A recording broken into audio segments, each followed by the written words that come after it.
Evening ഡിബേറ്റിൽ ഇന്ന് ആദ്യം പോകുന്നത് നിലപാടിൽ ഉറച്ച് പി ജെ കുര്യൻ നടത്തുന്ന വിപ്ലവത്തെ സംബന്ധിച്ചാണ്. പാർട്ടിക്കുള്ളിൽ വലിയൊരു തിരുത്ത് അദ്ദേഹം മുമ്പോട്ട് വെക്കുമ്പോൾ അതിനെ വളഞ്ഞിട്ടാക്രമിക്കുന്ന യുവ നേതൃത്വം. ഒരു വിമർശനം പോലും, സ്വയം വിമർശനം പോലും കാണാനോ കേൾക്കാനോ താങ്ങില്ലാത്ത ഒരു നേതൃത്വമായി യൂത്ത് കോൺഗ്രസ് അധപ്പതിക്കുന്ന കാഴ്ചയാണ് നാം ഇന്ന് കണ്ടത്. പി ജെ കുര്യനെ പോലെ വലിയ മുതിർന്ന നേതാവ് 70കളിലടക്കം എ കെ ആൻ്റണിക്കും കെ കരുണാകരനും ഒപ്പം ഉമ്മൻചാണ്ടിക്കും ഒപ്പം സമരങ്ങൾ നയിച്ചിട്ടുള്ള പി ജെ കുര്യനെ പോലെ ഒരു മുതിർന്ന നേതാവ് യൂത്ത് കോൺഗ്രസിനെ സംബന്ധിച്ചുള്ള സമകാലിക യാഥാർത്ഥ്യങ്ങൾ ഒരു വിമർശനങ്ങളായി ചൂണ്ടിക്കാട്ടുകയും SFI എന്ന പ്രസ്ഥാനം ക്ഷുഭിത യൗവനത്തെ കൂടെ കൂട്ടുന്നു, അവർക്ക് കുറേ സമൂഹത്തിന് വേണ്ടി സമരങ്ങളിലൂടെയും പ്രവർത്തികളിലൂടെയും ചെയ്യാനാകുന്നു, അത്തരത്തിൽ വാർത്തകളിൽ നിറഞ്ഞു നിൽക്കുന്നു ഇത്യാദി കാര്യങ്ങളൊക്കെ പറയുമ്പോൾ യൂത്ത് കോൺഗ്രസ് അവിടെയൊക്കെ ടി വിയിൽ മാത്രം ഇടയ്ക്ക് കണ്ടുപോകുന്ന പ്രസിഡന്റുമാരുടെ സംഘടനയായി മാറുന്നു എന്ന വലിയ വിമർശനമാണ് പി ജെ കുര്യൻ മുമ്പോട്ട് വെച്ചത്. പക്ഷേ അതിനെതിരെ രാഹുൽ മാങ്കൂട്ടം അതേ വേദിയിൽ തന്നെ പി ജെ കുര്യനെതിരെ തിരിച്ചടിച്ചിരുന്നു. തുടർന്നുള്ള ദിവസങ്ങളിലും അത്തരത്തിലുള്ള സമീപനമാണ് കാഴ്ചവെച്ചത്. ഇപ്പോൾ ഇതാ യൂത്ത് കോൺഗ്രസിൻ്റെ പ്രസിഡന്റ് എന്ന നിലയ്ക്ക് രാഹുൽ മാങ്കൂട്ടത്തിൽ പി ജെ കുര്യൻ്റെ ഉദ്ദേശശുദ്ധിയെ തന്നെ ചോദ്യം ചെയ്യുന്ന തരത്തിലേക്ക് നിലപാടുകൾ അറിയിക്കുന്നു. നമുക്ക് ആദ്യം ഇന്ന് പി ജെ കുര്യൻ പറഞ്ഞ വാക്കുകളും അതുമായി ബന്ധപ്പെട്ട റിപ്പോർട്ടും നമ്മൾ തൊട്ടു മുമ്പ് കണ്ടു. ഇനി നമുക്ക് ഈ പി ജെ കുര്യനെ പിന്തുണച്ച് നേതാക്കന്മാർ രംഗത്തെത്തുന്ന കാഴ്ചകളുണ്ട്. അതായത് പി ജെ കുര്യനെ തള്ളാതെ KPCC പ്രസിഡന്റ് സണ്ണി ജോസഫ് രംഗത്തെത്തി. പി ജെ കുര്യൻ്റെ ലക്ഷ്യം സംഘടനയുടെ ശാക്തീകരണമാണ് എന്നതടക്കമുള്ള കാര്യങ്ങളാണ് പറഞ്ഞത്. പാർട്ടിയെ കൂടുതൽ ശക്തിപ്പെടുത്തണമെന്നാണ് മുതിർന്ന നേതാക്കൾ ഒക്കെയും ആഗ്രഹിക്കുന്നത്. അതിൽ തെറ്റില്ലെന്നും സണ്ണി ജോസഫ് പറഞ്ഞു. സണ്ണി ജോസഫിൻ്റെ വാക്കുകളൊന്ന് കേൾക്കാം. യൂത്ത് കോൺഗ്രസിൽ പ്രവർത്തിക്കാൻ ആളില്ല എന്ന നിലപാടിൽ പി ജെ കുര്യൻ ഉറച്ചു നിൽക്കുകയാണ്. യൂത്ത് കോൺഗ്രസ് പ്രവർത്തനം സാമൂഹ്യ മാധ്യമങ്ങളിൽ പോരാ എന്നും കുര്യൻ തുറന്നടിച്ചു. രാഹുൽ മാങ്കൂട്ടത്തിനെതിരെ എതിർവിഭാഗം ഉന്നയിക്കുന്ന ആരോപണം തന്നെയാണ് പി ജെ കുര്യനും മുന്നോട്ട് വെക്കുന്നത്. അതെ, ഫേസ്ബുക്കിൽ അയക്കൂ, പക്ഷേ ഗ്രൗണ്ടിൽ പ്രവർത്തിച്ചില്ലെങ്കിൽ ഫേസ്ബുക്ക് കൊണ്ടൊന്നും ഫേസ്ബുക്കിൽ 20% ഞാൻ പറഞ്ഞല്ലോ. സോഷ്യൽ മീഡിയ എത്ര ബൂത്തുകളുണ്ട് നമ്മുടെ ജില്ലയിൽ? 1000 ബൂത്തുകളുണ്ട്. ഒരു ബൂത്ത് 2 പേര് ചെറുപ്പക്കാരോ പോലും ഇന്നില്ല, ഒരാൾ പോലും ഇല്ല. യൂത്ത് കോൺഗ്രസിന്റെ ഔദ്യോഗിക നേതൃത്വത്തെ വിമർശിക്കുമ്പോൾ ചാണ്ടിയുമനെ പ്രശംസിക്കാനും കുര്യൻ മറന്നില്ല. ചാണ്ടിയുമൻ ഗ്രൗണ്ട് ലെവലിൽ പ്രവർത്തിക്കുന്ന ആളെന്നും കുര്യൻ പറഞ്ഞു. യൂത്ത് കോൺഗ്രസിന്റെ അക്രമസമരത്തെയും പി ജെ കുര്യൻ തള്ളി. അക്രമാസക്തം ആകുന്നതിന് കുഴപ്പം പാവപ്പെട്ട പിള്ളേർക്ക് അടി കിട്ടുമെന്നുള്ള അതിനോട് എനിക്ക് താല്പര്യമില്ല. പാവപ്പെട്ട പിള്ളേർക്ക് അടി കിട്ടുന്നതിനോട് എനിക്ക് വാസ്തവത്തിൽ. യൂത്ത് കോൺഗ്രസ് ജില്ലാ നേതാവിന്റെ സൈബർ ഇടത്തിലുള്ള വിമർശനത്തോട് കുര്യന്റെ പ്രതികരണം ഇങ്ങനെ. എന്താ അദ്ദേഹം ജനിച്ചിട്ടില്ല. 70കളിൽ ഞാൻ വയലാർ രവി, എ കെ ആൻ്റണി, ഉമ്മൻചാണ്ടിയോടൊപ്പം പ്രവർത്തിച്ച ആളാണ്. മുതിർന്ന നേതാവ് ഷാനിമോൾ ഉസ്മാൻ അടക്കമുള്ളവർ കുര്യനെതിരെ ശക്തമായ നിലപാട് സ്വീകരിച്ചപ്പോൾ രമേശ് ചെന്നിത്തല കുര്യനെ അനുകൂലിച്ചു. ചില അഭിപ്രായങ്ങളും ഉപദേശങ്ങളും ഒക്കെ പാർട്ടി യോഗത്തിൽ പറഞ്ഞാൽ അത് നമ്മൾ ഉൾക്കൊള്ളുക, നമുക്ക് തെറ്റുണ്ടെങ്കിൽ തിരുത്തുക നമ്മൾ സ്വീകരിക്കേണ്ട സമീപനം. പി ജെ കുര്യനെ അനുകൂലിച്ചും പ്രതികൂലിച്ചും വരുന്ന പ്രതികരണങ്ങൾ കോൺഗ്രസിലെ ഗ്രൂപ്പ് വഴക്കിന്റെ നേർചിത്രം കൂടിയാകുകയാണ്. കൈരളി ന്യൂസ്, പത്തനംതിട്ട. സംഘടനയുടെ ശാക്തീകരണം, അതാണ് അദ്ദേഹം ലക്ഷ്യം വെച്ചത്. അത് ശക്തമായിട്ട് മുന്നോട്ട് പോകുന്നതിനുള്ള നല്ല നിർദ്ദേശങ്ങൾ സ്വീകരിച്ച് യൂത്ത് കോൺഗ്രസ് മുന്നോട്ട് പോകും. കുറെ കൂടി ബെറ്റർ ആകണമെന്ന് സീനിയർ കോൺഗ്രസ് നേതാക്കന്മാർ ആഗ്രഹിച്ചാൽ അവരുടെ നിർദ്ദേശം കൂടി സ്വീകരിച്ചുകൊണ്ട് യൂത്ത് കോൺഗ്രസിൻ്റെ സ്റ്റേറ്റ് ക്യാമ്പൊക്കെ വലിയ വൻ വിജയമായിരുന്നു. ഇനി പി ജെ കുര്യനെതിരെ രാഹുൽ മാങ്കൂട്ടത്തിൽ വീണ്ടും രംഗത്തെത്തിയത് നമുക്ക് കാണാം. കുര്യൻ്റെ വിമർശനം സതുദ്ദേശപരമല്ല, അങ്ങനെ കരുതാൻ സൗകര്യമില്ല എന്നാണ് രാഹുൽ മാങ്കൂട്ടത്തിൻ്റെ ധിക്കാരം. യൂത്ത് കോൺഗ്രസിൻ്റെ ജില്ലാ വാട്സപ്പ് ഗ്രൂപ്പിലാണ് ശബ്ദ സന്ദേശമായി രാഹുൽ മാങ്കൂട്ടത്തിൽ ഇത് പ്രചരിപ്പിച്ചത്. കാണാം ആ വാക്കുകൾ. സതുദ്ദേശപരമായിട്ടൊക്കെ എടുക്കാമായിരുന്നു. നമ്മുടെ ഒരു മീറ്റിങ്ങിൽ വന്നിട്ട് നമ്മളെ ഇവിടെ പോസിറ്റീവായിട്ട് പറയുന്നതാണെങ്കിൽ നമ്മൾ സതുദ്ദേശപരമായിട്ട് എടുത്തേനെ. ഇത് ഇത്രയും ചാനലുകളുടെ മുന്നിൽ വെച്ച് പറയുന്നതിന് എങ്ങനെ സതുദ്ദേശമെന്ന് വിശ്വസിക്കാൻ തൽക്കാലം താല്പര്യമോ സൗകര്യമോ ഇല്ല. ഒരു യുവ നേതാവിൻ്റെ ധിക്കാരമാണിത്. എന്നാലും സുജു ടി ബാബു വിവരങ്ങളുമായി ചേരുകയാണ്, ഞങ്ങളുടെ പ്രതിനിധി. ഒപ്പം M ജയചന്ദ്രൻ, മുതിർന്ന മാധ്യമപ്രവർത്തകൻ, ഒപ്പം N ശ്രീകുമാർ, മുതിർന്ന മാധ്യമപ്രവർത്തകനൊക്കെ ഈ ചർച്ചയിൽ പങ്കെടുക്കും. ആദ്യം സുജു ടി ബാബു ഞങ്ങളുടെ പ്രതിനിധിയിലേക്ക്. സുജു ടി ബാബു, ഇന്ന് പി ജെ കുര്യൻ നേരത്തെ പറഞ്ഞ വാദങ്ങൾ, അദ്ദേഹത്തിൻ്റെ വിമർശനങ്ങൾ, അതിൻ്റെ സതുദ്ദേശത്തെ കൂടുതൽ ബോധ്യമാക്കുന്ന തരത്തിൽ യൂത്ത് കോൺഗ്രസ്സുകാർ നന്നാകണം, ആ സ്നേഹം കൊണ്ടാണ് പറയുന്നതെന്ന് ഒരു മുതിർന്ന നേതാവ് ആണയിട്ട് പറയുകയാണ് വീണ്ടും. അതടക്കം ഇന്നത്തെ സംഭവവികാസങ്ങൾ.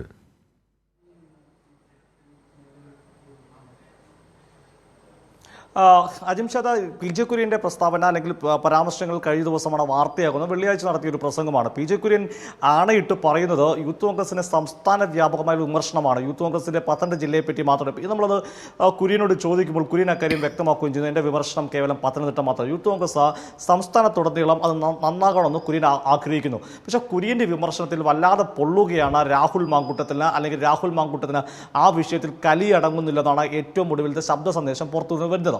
അത് രാഹുൽ മാങ്കൂട്ടൽ ഒരുപക്ഷെ ഇത്ര പ്രകോപിതനാകാൻ കാരണം കുര്യൻ എന്ത് വിമർശനമാണ് ഉന്നയിക്കുന്നത്? കുര്യൻ ഉന്നയിക്കുന്ന വിമർശനം ഒന്ന്, യൂത്ത് കോൺഗ്രസ് സാമൂഹ്യ മാധ്യമങ്ങൾ ഫേസ്ബുക്കിൽ റീലിടുക, സാമൂഹ്യ മാധ്യമങ്ങളിലെ പ്രവർത്തനം മാത്രം പോരാ, അതായിക്കോട്ടെ. ഇതിൽ ആർക്കെതിരെയാണ് ഇത്ര വിമർശനമുള്ളത്? നിലവിൽ പൊതുവായി ഉയർന്ന രാഷ്ട്രീയ വിമർശനമുണ്ട്. രാഹുൽ മാങ്കൂട്ടത്തിന് ഈ പ്രവർത്തനം, രാഹുൽ മാങ്കൂട്ടത്തും അദ്ദേഹത്തിന് അനുകൂലിക്കുന്ന ആളുകളുടെ പ്രവർത്തനം കൂടുതലും ഈ ഫേസ്ബുക്ക് റീൽസ് തുടങ്ങിയ പ്രവർത്തനം. രണ്ട് കുര്യനും അതേ വിമർശനമാണ്. കുര്യൻ പക്ഷേ രാഹുലിൻ്റെ പേര് പറയുന്നില്ല. കുര്യൻ പറയുന്നത് യൂത്ത് കോൺഗ്രസിന് സംഘടനാ സംവിധാനത്തിൽ ആളുകളില്ല.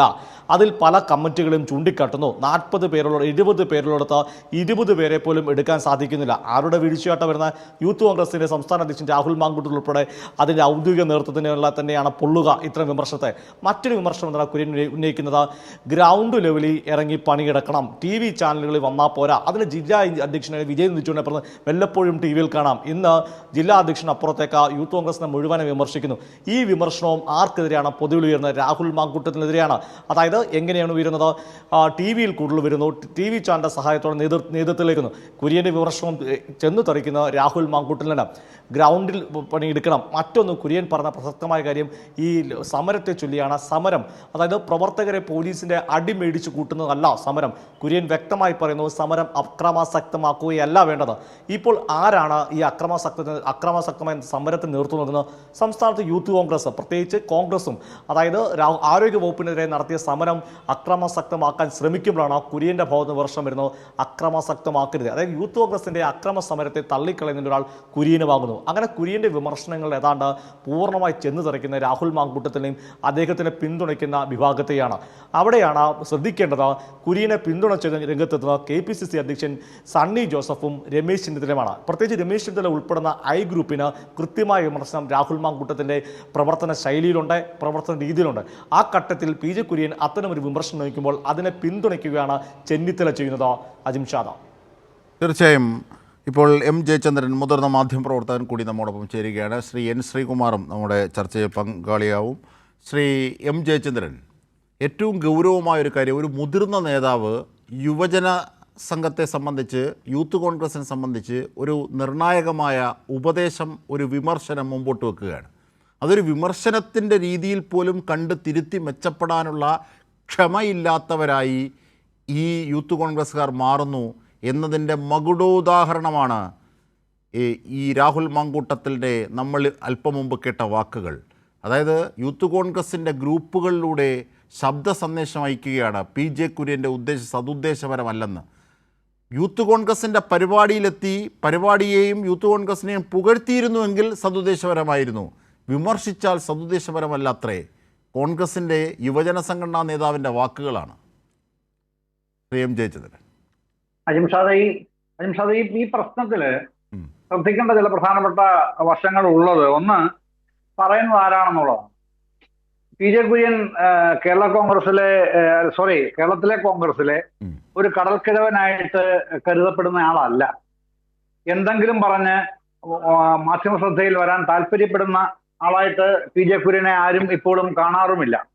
കോൺഗ്രസ്സുകാർ മാത്രമല്ല, ഏതൊരു രാഷ്ട്രീയത്തിൽപ്പെട്ടവരും പൊതുസമൂഹവും അങ്ങനെയല്ല അദ്ദേഹത്തിന്റെ വാക്കുകളെ വിലമതിക്കുന്നത്. അതിൻ്റെതായിട്ടുള്ള ആക്കവും തൂക്കവും കൊടുക്കുന്നുമുണ്ട്. അതൊരു പ്രശ്നം.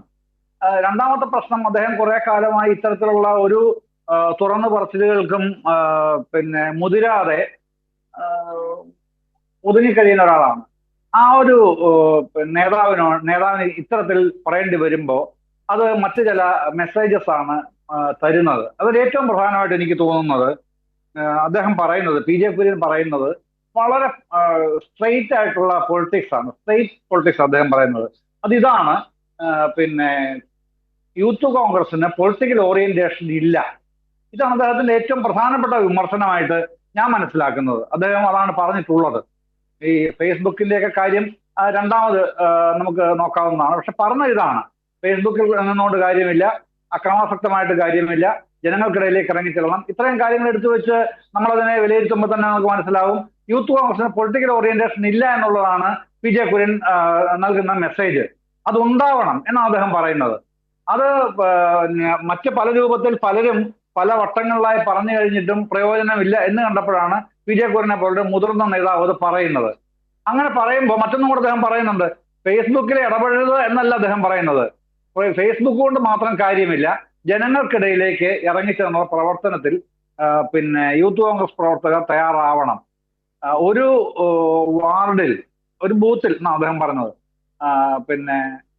ഒരാൾ വെച്ചെങ്കിലും വേണ്ടേ, രണ്ടുപേര് മിനിമം വേണം, പോട്ടെ ഒരാളെങ്കിലും വേണ്ടേ, അതും ഇല്ലല്ലോ എന്ന് പറയുമ്പോൾ വ്യക്തമാണ് ആ മെസ്സേജ്.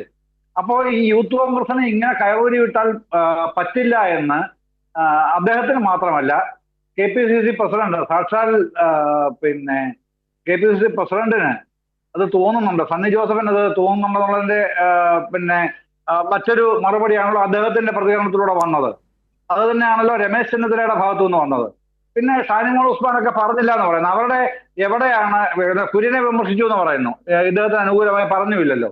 അവർ എവിടെയാണ് അവരുടെ പൊളിറ്റിക്കൽ പൊസിഷനിങ് എന്നുള്ളത് നോക്കിയാൽ മതി, എന്തുകൊണ്ട് അങ്ങനെ സ്റ്റാൻഡ് എടുക്കുന്നു എന്നുള്ളത്. അപ്പൊ ചുരുക്കത്തിൽ സംഭവിക്കുന്നത് യൂത്ത് കോൺഗ്രസിനെ വിമർശിക്കുക വഴി കോൺഗ്രസിൽ തന്നെ ഒരു പൊളിറ്റിക്കൽ റീഷേപ്പിങ്ങിന് ഉള്ള ഒരു ആഹ്വാനം പോലെയാണ് എനിക്കത് ഫീൽ ചെയ്തത്. തീർച്ചയായും ശ്രീ ജയചന്ദ്രൻ സാർ ദയവായൊന്ന് തുടരൂ. ശ്രീ M. ജയചന്ദ്രൻ ദയവായൊന്ന് തുടരൂ. നമ്മോടൊപ്പം N. ശ്രീകുമാർ മുതിർന്ന മാധ്യമപ്രവർത്തകൻ കൂടി ചേരുന്നുണ്ട്. ശ്രീ N. ശ്രീകുമാർ, ഈ തെറ്റും കുറ്റങ്ങളും കണ്ട് ഒന്ന് തിരുത്തി നന്നാവാനായി യുവജനതയെ ഉപദേശിക്കാമെന്ന് വിചാരിച്ചാൽ നടക്കില്ല. ശ്രീ N. ശ്രീകുമാറിനെ പോലുള്ളവർ ഇനി അതിന് മുതിരരുത്. കാരണം PJ കുര്യനെ നേരിട്ട അനുഭവം കണ്ടില്ലേ? അല്ല, PJ കുര്യനെ നേരിട്ടൊന്നും അനുഭവം ഉണ്ടായിട്ടില്ല. അദ്ദേഹം പറഞ്ഞത് മാധ്യമങ്ങൾക്ക് കിട്ടിയതുകൊണ്ട് നിങ്ങൾ അറിഞ്ഞു. ഒരുപാട് സീനിയർ നേതാക്കള് പറയുന്ന കാര്യങ്ങളുണ്ട്, അതൊന്നും പുറത്തു വരുന്നില്ലെന്നല്ലേ ഉള്ളൂ. അതുപോലെ യൂത്ത് നേതാക്കൾ പറയുന്ന കാര്യങ്ങളുണ്ട്, അതും പുറത്തു വരാറില്ല. കാരണം ഈ സാധാരണഗതിയില് കോൺഗ്രസിന്റെ യൂത്ത് കോൺഗ്രസിന്റെ സമ്മേളനത്തില് ഇങ്ങനത്തെ സംഭവങ്ങളൊക്കെ ഉണ്ടാവാറുണ്ട്. അപ്പൊ അതില് അങ്ങനെ ശ്രീകുമാർ സാർ, ഏറ്റവും പ്രധാനപ്പെട്ടൊരു കാര്യം ഈ SFIയുമായി കമ്പയർ ചെയ്തു എന്നുള്ളതാണ്. SFIയും DYFIയും നോക്കൂ, അവർ തെരുവിലാണ്, അവർ പാവങ്ങൾക്കായി പണം പിരിക്കുന്നു, അത് വീട് വെച്ച് നൽകുന്നു, മറ്റത്തരം പ്രവൃത്തികൾ നടത്തുന്നു. സമരം കണ്ടില്ലേ ഏറ്റവും ഒടുവിൽ കേരള യൂണിവേഴ്സിറ്റിയുടെ അടക്കം. അവർ ക്ഷുഭിത യൗവനത്തെ കൂടെ കൂട്ടുന്നു, അങ്ങനെ അഗ്രസീവായ ഒരു യുവജനതയെ കൂടെ കൂട്ടുന്നു എന്ന് അദ്ദേഹം പറഞ്ഞു. അപ്പോൾ അക്രമമാണ് എന്ന് അതിനെക്കുറിച്ച് പറഞ്ഞപ്പോൾ ഇന്ന് അദ്ദേഹം വിശദീകരിച്ചു. ക്ഷുഭിത യൗവനം എന്നത് കായികപരമല്ല, അത് ഇൻ്റലക്ച്വലാണ്, അല്ലെ ഭൗതികമാണ്, ഒപ്പം ക്രിയേറ്റീവുമാണ്. അങ്ങനെയുള്ള ഒന്നിനെക്കുറിച്ചാണ് താൻ സൂചിപ്പിച്ചത് എന്ന് അദ്ദേഹം വിശദീകരിക്കുക കൂടി ചെയ്യുന്നു. അപ്പോൾ ഈ ഘട്ടത്തിൽ യൂത്ത് കോൺഗ്രസ് പെട്ടിരിക്കുകയാണ്. ഈ രാഹുൽ മാങ്കൂട്ടത്തിൻ്റെ വാക്കുകൾ അത് സൂചിപ്പിക്കുന്നത് സതുദ്ദേശപരമോടുകൂടി കാണാൻ ആകില്ലത്രേ PJ കുര്യനെ പോലെ ഒരു വലിയ നേതാവിൻ്റെ വാക്കുകൾ ഈ യുവജന നേതാവിന്. നോക്കൂ അജിംഷാദെ, ഞാൻ പറഞ്ഞല്ലോ, ഇതൊന്നും പത്രലേഖകരെ വിളിച്ചു വരാനും സംസാരിച്ചതല്ലോ. രാഹുൽ മാങ്കൂട്ടത്തിൽ അദ്ദേഹത്തിന്റെ ഏതെങ്കിലും ഗ്രൂപ്പില് പരസ്പരം സംസാരിച്ചപ്പോ പറഞ്ഞതായിരിക്കും, ഞാൻ കേട്ടിട്ടില്ല നിങ്ങൾ ഈ പറഞ്ഞ കാര്യം. ഞാൻ പറഞ്ഞു ഇതൊന്നും ഒരു പുതുമയുള്ള കാര്യമല്ല. കാരണം കോൺഗ്രസിലും യൂത്ത് കോൺഗ്രസിലും ഒക്കെ ഇങ്ങനത്തെ ഉപദേശങ്ങളും നിർദ്ദേശങ്ങളും, അത് മാത്രമല്ല ഇതിനു മുമ്പ് പറഞ്ഞിട്ടില്ലേ, രമേശ് ചെന്നിത്തല പറയാൻ നിങ്ങൾക്ക് ഓർമ്മയില്ലേ, DYFIയുടെ പൊതിച്ചോറ് വിതരണത്തെ കുറിച്ച്. ഇങ്ങനെ ഒരുപാട് വിഷയങ്ങൾ. ഇപ്പം ഈ നമ്മുടെ PJ കുര്യൻ സാറ് എന്ന് പറയുന്ന അദ്ദേഹം കോൺഗ്രസ് ക്യാമ്പുകളിൽ ക്ലാസ് എടുക്കുന്ന ഒരാളായിരുന്നു. അപ്പൊ അദ്ദേഹം അങ്ങനെ പറഞ്ഞത് എന്താ വെച്ചാൽ, ഒന്നുകൂടെ കുട്ടികൾ ഉഷാറായിക്കോട്ടെ എന്ന് വെച്ചിട്ടുണ്ട്. പക്ഷെ അങ്ങനെ പറയുമ്പോൾ വിമർശിക്കുമ്പം അത് ചിലപ്പോൾ നേതാക്കളെ ചൂണ്ടിക്കെട്ടില്ലേ വിമർശിക്കാൻ പറ്റുള്ളൂ. അപ്പൊ അങ്ങനെ വിമർശിക്കുമ്പോൾ അതിന് നേതൃത്വം നൽകുന്നവർക്ക് ഒരു പക്ഷേ ഞങ്ങളെ കുറിച്ച് ഇങ്ങനെ പറഞ്ഞല്ലോ എന്നൊരു തോന്നൽ വരുമ്പോൾ അവരും പ്രതികരിക്കും. ഇതൊക്കെ കോൺഗ്രസ് ഇതൊരു ഒരു പുതുമയുള്ള കാര്യമേ അല്ല. ഇതിന്റെ പേരിൽ ഇപ്പം കുര്യൻ സാറിനെതിരെ ആരും രംഗത്ത് വരില്ല. പിന്നെ സ്വകാര്യമായിട്ട് അങ്ങോട്ടും ഇങ്ങോട്ടൊക്കെ പറയും. ഇപ്പൊ ഞാൻ നോക്കൂ, ഏത് പാർട്ടിയിൽ അതൊന്നും ഇല്ലാത്തത്. പരസ്യമായി എന്തായാലും കുര്യൻ സാറിനെ വെല്ലുവിളിച്ചിട്ട് പുറത്തിറങ്ങിയില്ലല്ലോ, നമ്മുടെ മണ്ണാർക്കാട് PK ശശിക്കെതിരെ മുദ്രാവാക്യം വിളിച്ച പോലെ. അപ്പൊ അങ്ങനൊന്നും കോൺഗ്രസ് സംഭവിച്ചിട്ടില്ല. ഇതിപ്പോ കുര്യൻ സാർ ഒരു കാര്യം പറഞ്ഞു, അത് അവർക്ക് ചിലർക്ക് ഒരു അസ്വസ്ഥത ഉണ്ടാക്കും. ആ അസ്വസ്ഥത ഉണ്ടാക്കുമ്പോൾ അവർ പരസ്പരം ചർച്ച ചെയ്യുമ്പോൾ ഈ കോൺഗ്രസിന്റെ സ്വഭാവം അനുസരിച്ചിട്ട് ചില സുഹൃത്തുക്കൾ അടുത്ത് പത്രങ്ങൾക്ക് കൊടുക്കും. ഇതൊന്നും പക്ഷേ ഇതിനകത്ത് ഒരു ബൈഫർക്കേഷൻ നടന്നിട്ടുണ്ട്. അതാണ് ശ്രീ M. ജയചന്ദ്രൻ നിരീക്ഷിച്ചത്. കാരണം ഇവിടെ PJ കുര്യൻ മുമ്പോട്ട് വെക്കുന്ന വിമർശനങ്ങൾ, ആ വിമർശനങ്ങൾ കൊള്ളുന്നത് ആർക്ക് എന്നുള്ളതാണ് ഒന്ന്. രണ്ടാമത്തെ കാര്യം, ഇതിനകത്ത് രാഹുൽ മാങ്കൂട്ടത്തിലെടുത്ത സമീപനം. അപ്പോൾ രാഹുൽ മാങ്കൂട്ടത്തിലെടുത്ത സമീപനത്തിന് പിന്നിൽ പിന്തുണയുമായി കുറച്ച് മുതിർന്ന നേതാക്കളുണ്ടാവും. ഇവിടെ PJ കുര്യനും പിന്തുണയുമായി സാക്ഷാൽ സണ്ണി ജോസഫ് KPC പ്രസിഡന്റ് രംഗത്തെത്തുന്നു, രമേശ് ചെന്നിത്തല രംഗത്തെത്തുന്നു. മുതിർന്ന നേതാക്കന്മാരുമായൊക്കെയായി കോണ്ടാക്ട് ചെയ്യുമ്പോൾ അവരൊക്കെ PJ കുര്യൻ സാറ് പറഞ്ഞതാണ് അതിന് എന്തിനാണ് ഈ പിള്ളേരിങ്ങനെ കാട്ടുന്നത് എന്നതടക്കമുള്ള പ്രതികരണമാണ് സ്വകാര്യമായും അല്ലാതെയൊക്കെ കോൺഗ്രസിൻ്റെ മുതിർന്ന നേതാക്കൾ നൽകുന്നത്. അപ്പോൾ ഇങ്ങനെയൊക്കെയുള്ളൊരു പശ്ചാത്തലമുണ്ട്. അതായത് ഇതിൽ കൃത്യമായി വ്യതിരിക്തമായി രണ്ട് പക്ഷമായിരിക്കുകയാണ്. അല്ലല്ല, സ്നേഹപൂർണമായ ശാസനയും സ്നേഹപൂർണമായ മറുപടിയും, അതാണ് ഇതിന്റെ അല്ല, സ്നേഹപൂർവമായ ശാസനയും പക്ഷെ മറുപടി സ്നേഹപൂർവ്വമല്ല, സദുദ്ദേശപരമായി കാണാനാകില്ല. ഏത് സമരങ്ങൾ നയിച്ചിട്ടുണ്ട് കുര്യൻ സാർ എന്നൊക്കെയാണ് ചോദിക്കുന്നത്. അല്ല, മറുപടി എന്ന് പറയുമ്പോഴേ പത്രലേഖകരെ വിളിച്ച് പറഞ്ഞ മറുപടി അല്ലല്ലോ, പാർട്ടി ഫോറങ്ങളിൽ പറയണതല്ലേ. പാർട്ടി ഫോറങ്ങളിൽ പറഞ്ഞ ചാനലുകൾക്ക് അത് കേൾക്കാൻ പറ്റും. അത് കോൺഗ്രസിന്റെ ഒരു സ്വഭാവമാണ്. കാരണം ചാനലുകളിലപ്പോൾ അത് പറയും, അത്രേ ഉള്ളൂ. ഞാൻ പറഞ്ഞു ഇതൊക്കെ ഏത് പാർട്ടിയിൽ അജിംഷാദ് ഇല്ലാത്തത് ഇക്കാലത്ത്? കാരണം പരസ്പരം എല്ലാവരും ഒരേപോലെ ചിന്തിക്കേണ്ട ഒരു പാർട്ടിയിൽ. ഇപ്പൊ കുര്യൻ സാറ് പറഞ്ഞെന്നു വെച്ചാൽ അടുത്ത തെരഞ്ഞെടുപ്പ് വരികയാണ്. കാരണം ഇവിടെ കേരള സർവകലാശാലയിലെ SFI നടത്തുന്ന സമരത്തെയാണ് അദ്ദേഹം പറഞ്ഞത്. അപ്പം ഈ പറഞ്ഞ ഒരു വാക്കില് അത് ആ സമരം കണ്ടു നോക്കൂ എന്ന് പറയുമ്പോൾ അതിന്റെ അർത്ഥം ആ സമരം അതേപോലെ മാതൃകയാക്കണമെന്നല്ല. ആ സമരത്തെ അത്രയും ഭരണം ഉണ്ടായിട്ടും SFIക്കാർ ഇതാ ആ ഭരണത്തിനെതിരെ രംഗത്ത് വന്നിരിക്കുന്നു. തീർച്ചയായും ശ്രീ M ജയചന്ദ്രൻ, ഇത് ശ്രീകുമാർ സാറിന് ഉള്ളിൽ വിയോജിപ്പുണ്ടെന്ന് തോന്നുന്നു. അദ്ദേഹത്തിൻ്റെ ഭാഷകളിലും ശരീരഭാഷയിലും ഒക്കെ ഞാൻ മനസ്സിലാക്കുന്നത്, മീൻസ് വരികൾക്കിടയിൽ വായിക്കുമ്പോൾ. എന്തായിരുന്നാലും ഏറ്റവും പ്രധാനപ്പെട്ട ഒരു വസ്തുത ഇവിടെ ഇതാണ്. ഇങ്ങനെ കോൺഗ്രസിൽ സാധാരണമാണെന്ന് പറഞ്ഞ് ഒഴിയാനാകുമോ ഈ പ്രശ്നത്തെ? അല്ല, അതൊക്കെ കോൺഗ്രസിൽ സാധാരണമാണെന്ന് ജനറലി അങ്ങനെ അങ്ങനെ അക്നോളജ് ചെയ്യാം, അതിൽ തെറ്റില്ല. പക്ഷെ ഇവിടെ പ്രശ്നം മറ്റൊന്നാണ് അജിംഷാദെ. പ്രശ്നം എന്ന് പറഞ്ഞാൽ ഞാൻ ഈ പറഞ്ഞതുപോലെ പൊളിറ്റിക്കൽ ഓറിയന്റേഷൻ ഇല്ല എന്നുള്ളത് തന്നെയാണ് ശ്രീ PJ കുര്യന്റെ വിമർശനത്തിന്റെ കാതൽ. അത് നമുക്ക് വ്യക്തമായിട്ട് മനസ്സിലാവുന്ന കാര്യമാണ്. ആ പൊളിറ്റിക്കൽ ഓറിയന്റേഷൻ ഇല്ല എന്ന് കുര്യൻ പറഞ്ഞതിന്റെ അതേ നിലവാരം തന്നെ പ്രതികരണത്തിൽ രാഹുൽ മാങ്കൂട്ടത്തിൽ പ്രകടിപ്പിക്കുകയും ചെയ്തു എന്നുള്ളതാണ് മറ്റൊരു ദൗർഭാഗ്യകരമായ എടുത്തു കാണിക്കാവുന്ന സംഗതി. എന്താണ് അദ്ദേഹം പറഞ്ഞത്, അതേ മൈൻഡ് സെറ്റിലാണ് മറുപടി വരുന്നത്. പാർട്ടി ഫോറത്തിൽ പറഞ്ഞോ അല്ലെങ്കിൽ പേഴ്സണൽ വാട്സാപ്പ് ഗ്രൂപ്പിൽ പറഞ്ഞോ എന്നുള്ളത് സെക്കൻഡറിയാണ്. പ്രൈമറി ആയിട്ട് അദ്ദേഹം ഉദ്ദേശിച്ചത് ഈ പൊളിറ്റിക്കൽ ഓറിയന്റേഷൻ ഇല്ലാതെയുള്ള ഇടപെടലുകൾ എന്നുള്ളതാണ്. അത് ഈ യൂത്ത് കോൺഗ്രസ് പ്രസിഡന്റും MLA-യുമായ ചെറുപ്പക്കാരന്റെ വായിൽ നിന്ന് വരുന്ന പേഴ്സണൽ ടോക്കിലാണെങ്കിലും വാട്സാപ്പ് ഗ്രൂപ്പ് ചാറ്റിലാണെങ്കിലും ഇതാണ് പറയുന്നത്. PJ കുര്യൻ പറയുന്ന അതേ കാര്യം അംഗീകരിക്കുന്ന തത്തുല്യമായിട്ടാണ്. തീർച്ചയായും അതാണ് അതിൻ്റെ കാതലായ നിരീക്ഷണം, വളരെ ഷാർപ്പായ നിരീക്ഷണമാണ് മുമ്പോട്ട് വെച്ചത് ശ്രീ M ജയചന്ദ്രൻ. എന്തായിരുന്നാലും ഇപ്പോൾ SFIയുടെ വിചാരണ സദസ്സിൽ M ശിവപ്രസാദ് സംസാരിക്കുന്നു. അതിലേക്ക് ഗവർണർ പ്രത്യേകമായി അങ്ങേ ചുമതലപ്പെടുത്തിയ ശേഷം എത്ര ദിവസങ്ങളാണ് അങ്ങ് ഈ കേരള സർവകലാശാലയുടെ കവാടം കടന്ന് കേരള സർവകലാശാലയിലേക്ക്? മിസ്റ്റർ മോഹനൻ കുന്നുമ്മൽ അങ്ങ് ഈ VC ആയി ചുമതല ഏറ്റെടുത്ത ശേഷം എത്ര സെനറ്റ് സിൻഡിക്കേറ്റ് യോഗങ്ങൾ സർവകലാശാലക്കകത്ത് വിളിച്ചെടുക്കാൻ അങ്ങ് തയ്യാറായിട്ടുണ്ട്? സ്റ്റാറ്റ്യൂട്ടിലെ വാചകം ഉദ്ധരിച്ച്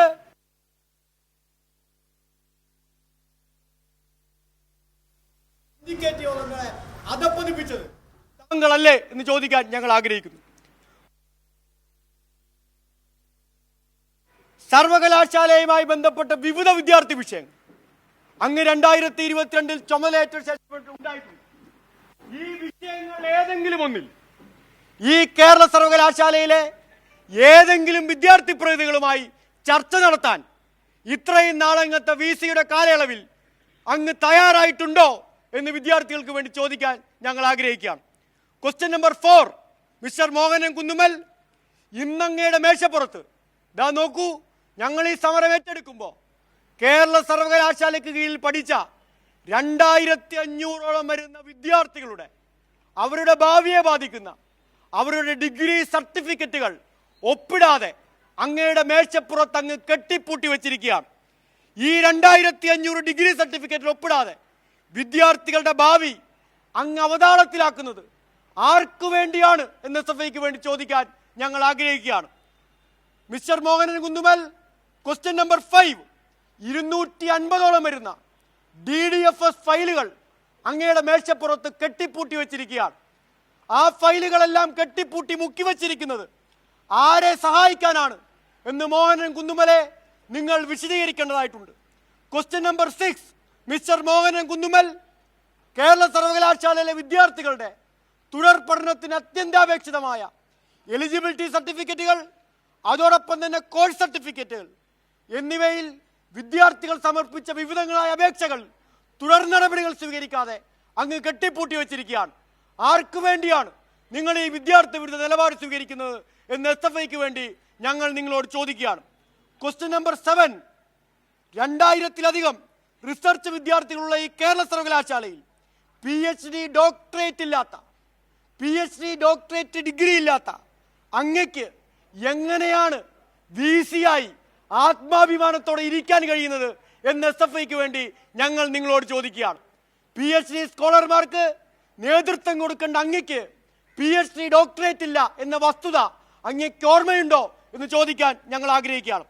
ക്വസ്റ്റ്യൻ നമ്പർ 8, ഗവേഷണ വിദ്യാർത്ഥികളുടെ റിസർച്ച് തീസിസ് ഇവാലുവേറ്റ് ചെയ്യേണ്ട ഏറ്റവും പ്രധാനപ്പെട്ട ഇവാലുവേഷൻ എക്സ്പെർട്ട് പാനലിലേക്ക് കൃത്യമായ ഫയലുകൾ തീർപ്പാക്കാതെ അത് തടഞ്ഞു വച്ചിരിക്കുന്നത് ആർക്ക് വേണ്ടിയാണ് എന്ന് ഞങ്ങൾ ചോദിക്കുകയാണ്.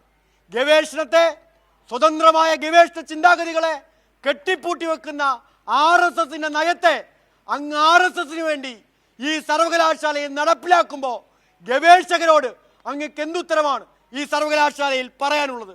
Question number 9, mister Mohanan Kunnummal, സർവകലാശാലയുടെ വികസന പദ്ധതികളുമായി ബന്ധപ്പെട്ട് വിവിധങ്ങളായ പദ്ധതികളിൽ സർവകലാശാലയ്ക്ക് അനുവദിച്ച് ലഭിച്ചിട്ടുള്ള പണം, ആ പണത്തിന് ആവശ്യമായ പ്രോജക്റ്റുകൾ അങ്ങയും അങ്ങയുടെ ഓഫീസിൽ നിന്നും തയ്യാറാക്കി കൊടുക്കാതെ മുടങ്ങിക്കിടക്കുന്നതിന് എന്തുത്തരമാണ് ഈ സർവകലാശാലയിലെ വിദ്യാർത്ഥികളോട് അങ്ങയ്ക്ക് പറയാനുള്ളത്? Question number 10, mister Mohanan Kunnummal, കൃത്യമായ അധ്യാപന നിയമനമടക്കമുള്ള കാര്യങ്ങൾ നടത്താതെ കാര്യവട്ടം ക്യാമ്പസ് ഈ കേരളത്തിലെ പ്രധാനപ്പെട്ട അക്കാഡമിക് സംവിധാനമാണ്, യൂണിവേഴ്സിറ്റി സെന്ററാണ്. ആ സെന്ററിലെ അക്കാഡമിക്കേതര പ്രവർത്തനങ്ങൾ അട്ടിമറിക്കുന്നത്, ആ യൂണിവേഴ്സിറ്റി ക്യാമ്പസിനെ തന്നെ നശിപ്പിക്കുന്നത് ആർക്കു വേണ്ടിയാണ് മിസ്റ്റർ മോഹനൻ കുന്നുമൽ എന്ന് നിങ്ങൾ വ്യക്തമാക്കേണ്ടതായിട്ടുണ്ട്. Question number 11, mister Mohanan Kunnummal, സർവകലാശാലയുടെ ഒരു പഠന വിഭാഗത്തിലും വിദ്യാർത്ഥികളുടെ പഠന നിലവാരം മെച്ചപ്പെടുത്തുന്നതിന് ആവശ്യമായി സംഘടിപ്പിക്കേണ്ട സെമിനാറുകൾ സംഘടിപ്പിക്കാതെ, അതിന് അനുമതി കൊടുക്കാതെ വിദ്യാർത്ഥികളുടെ വിദ്യാഭ്യാസത്തെ താങ്കൾ എന്തിനാണ് തടസ്സപ്പെടുത്തുന്നത് എന്ന് ചോദിക്കാൻ SFI ആഗ്രഹിക്കുകയാണ്. Question number 12, mister Mohanan Kunnummal, Kerala സർവകലാശാലയുടെ ഭരണഘടന നിർമ്മിച്ചിരിക്കുന്ന, ഭരണനിർവഹണത്തെ സംബന്ധിച്ച മാർഗരേഖ പുറപ്പെടുവിച്ചിരിക്കുന്ന കേരള സർവകലാശാലയുടെ സ്റ്റാറ്റ്യൂട്ടും അതോടൊപ്പം തന്നെ ആക്റ്റും നിരന്തരം ലംഘിച്ച് നിയമപരമല്ലാത്ത തീരുമാനങ്ങൾ എന്തിനാണ് നിങ്ങൾ ഈ സർവകലാശാലയിൽ കൈക്കൊള്ളുന്നത് ഞങ്ങൾ ചോദിക്കുകയാണ്. സർവകലാശാലയിലേക്ക് വരുമ്പോൾ മിനിമം നിങ്ങൾ വായിച്ചു നോക്കേണ്ടിയിരുന്നത് ഈ സർവകലാശാലയുടെ ആക്റ്റും സ്റ്റാറ്റ്യൂട്ടുമായിരുന്നില്ലേ, സ്റ്റാറ്റ്യൂട്ടും ആക്റ്റുമായിരുന്നില്ലേ എന്ന് ചോദിക്കാൻ ഞങ്ങൾ ആഗ്രഹിക്കുകയാണ്. മനുസ്മൃതിയും RSSന്റെ വിചാരധാരയും വായിക്കാൻ അങ്ങ് കണ്ടെത്തുന്ന സമയം കേരള സർവകലാശാലയുടെ ആക്റ്റും സ്റ്റാറ്റ്യൂട്ടും വായിക്കാൻ എന്താണ് അങ്ങ് കണ്ടെത്താത്തത് എന്ന് ചോദിക്കാൻ ഞങ്ങൾ ആഗ്രഹിക്കുകയാണ്. Question number 13, mister Mohanan Kunnummal, Kerala സർവകലാശാല ആക്ട് 12.1, സ്റ്റാറ്റ്യൂട്ട് 15, സ്റ്റാറ്റ്യൂട്ട് 23 എന്നീ വകുപ്പുകൾ പ്രകാരം രജിസ്ട്രാറെ നിയമിക്കുന്നതിനോ രജിസ്ട്രാറിന് പകരം ചുമതല കൊടുക്കുന്നതിനോ രജിസ്ട്രാറുടെ നിയമന അതോറിറ്റിയായ സിൻഡിക്കേറ്റിന് മാത്രമാണ് അധികാരം നിഷ്കർഷിച്ചിരിക്കുന്നത്. ആ അധികാരത്തിൽ കൈകടത്തി തനിക്കില്ലാത്ത അധികാരം പ്രയോജനപ്പെടുത്തി സ്റ്റാറ്റ്യൂട്ടും ആക്ട് ലംഘിച്ച വൈസ് ചാൻസലർക്ക് എങ്ങനെയാണ് സർവകലാശാലയുടെ വൈസ് ചാൻസലറായി തുടരാൻ അവകാശം ലഭിക്കുന്നത് എന്ന് ചോദിക്കാൻ ഞങ്ങൾ ആഗ്രഹിക്കുന്നു. ക്വസ്റ്റ്യൻ നമ്പർ 14, സർവകലാശാല ഭരണത്തെ കേരളത്തിലെ ഏറ്റവും പാരമ്പര്യമുള്ള, പഴക്കമുള്ള, ഏറ്റവും അധികം വിദ്യാർത്ഥികൾ പഠിക്കുന്ന, ശ്രേഷ്ഠ സമ്പന്നന്മാരായ വൈസ് ചാൻസലർമാർ കയ്യാളിയിരുന്ന, ഏറ്റവും പ്രഗത്ഭമതികളായ വിദ്യാർത്ഥികളെ സൃഷ്ടിച്ച ഈ കേരള സർവകലാശാലയെ തകർക്കാൻ ആരുടെ അച്ചാരപ്പണം വാങ്ങിയിട്ടാണ് അദ്ദേഹം ഈ കസേരയിൽ കയറി ഇരിക്കുന്നത് എന്ന് ഞങ്ങൾ ചോദിക്കുകയാണ്. ക്വസ്റ്റ്യൻ നമ്പർ 15, താങ്കൾ യഥാർത്ഥത്തിൽ ജോലി ചെയ്യുന്നത്, മിസ്റ്റർ മോഹനൻ കുന്നുമലെ, നിങ്ങൾ യഥാർത്ഥത്തിൽ ജോലി ചെയ്യുന്നത് ആർക്ക് വേണ്ടിയിട്ടാണ്? സർവകലാശാലയ്ക്ക് വേണ്ടിയിട്ടോ, വിദ്യാർത്ഥികൾക്ക് വേണ്ടിയിട്ടോ, അതോ RSSന് വേണ്ടിയിട്ടോ എന്ന് മോഹനൻ കുന്നുമലെ, താങ്കൾ ഈ കേരളത്തിലെ മതനിരപേക്ഷവാദികളായ ജനാധിപത്യവാദികളായ വിദ്യാർത്ഥികളെ താങ്കൾ ബോധ്യപ്പെടുത്തേണ്ടതായിട്ടുണ്ട്. ഞങ്ങൾ ഒരു കാര്യത്തിൽ കൂടി മറുപടി പറഞ്ഞ് ഈ പ്രതിഷേധവും പരസ്യ വിചാരണയും അവസാനിപ്പിക്കുകയാണ്. ഞങ്ങൾ ഈ ചോദ്യം ചോദിക്കുമ്പോൾ മോഹനൻ കുന്നുമൽ ഈ ചോദ്യങ്ങളിൽ നിന്ന് ഒളിച്ചോടുകയാണ്.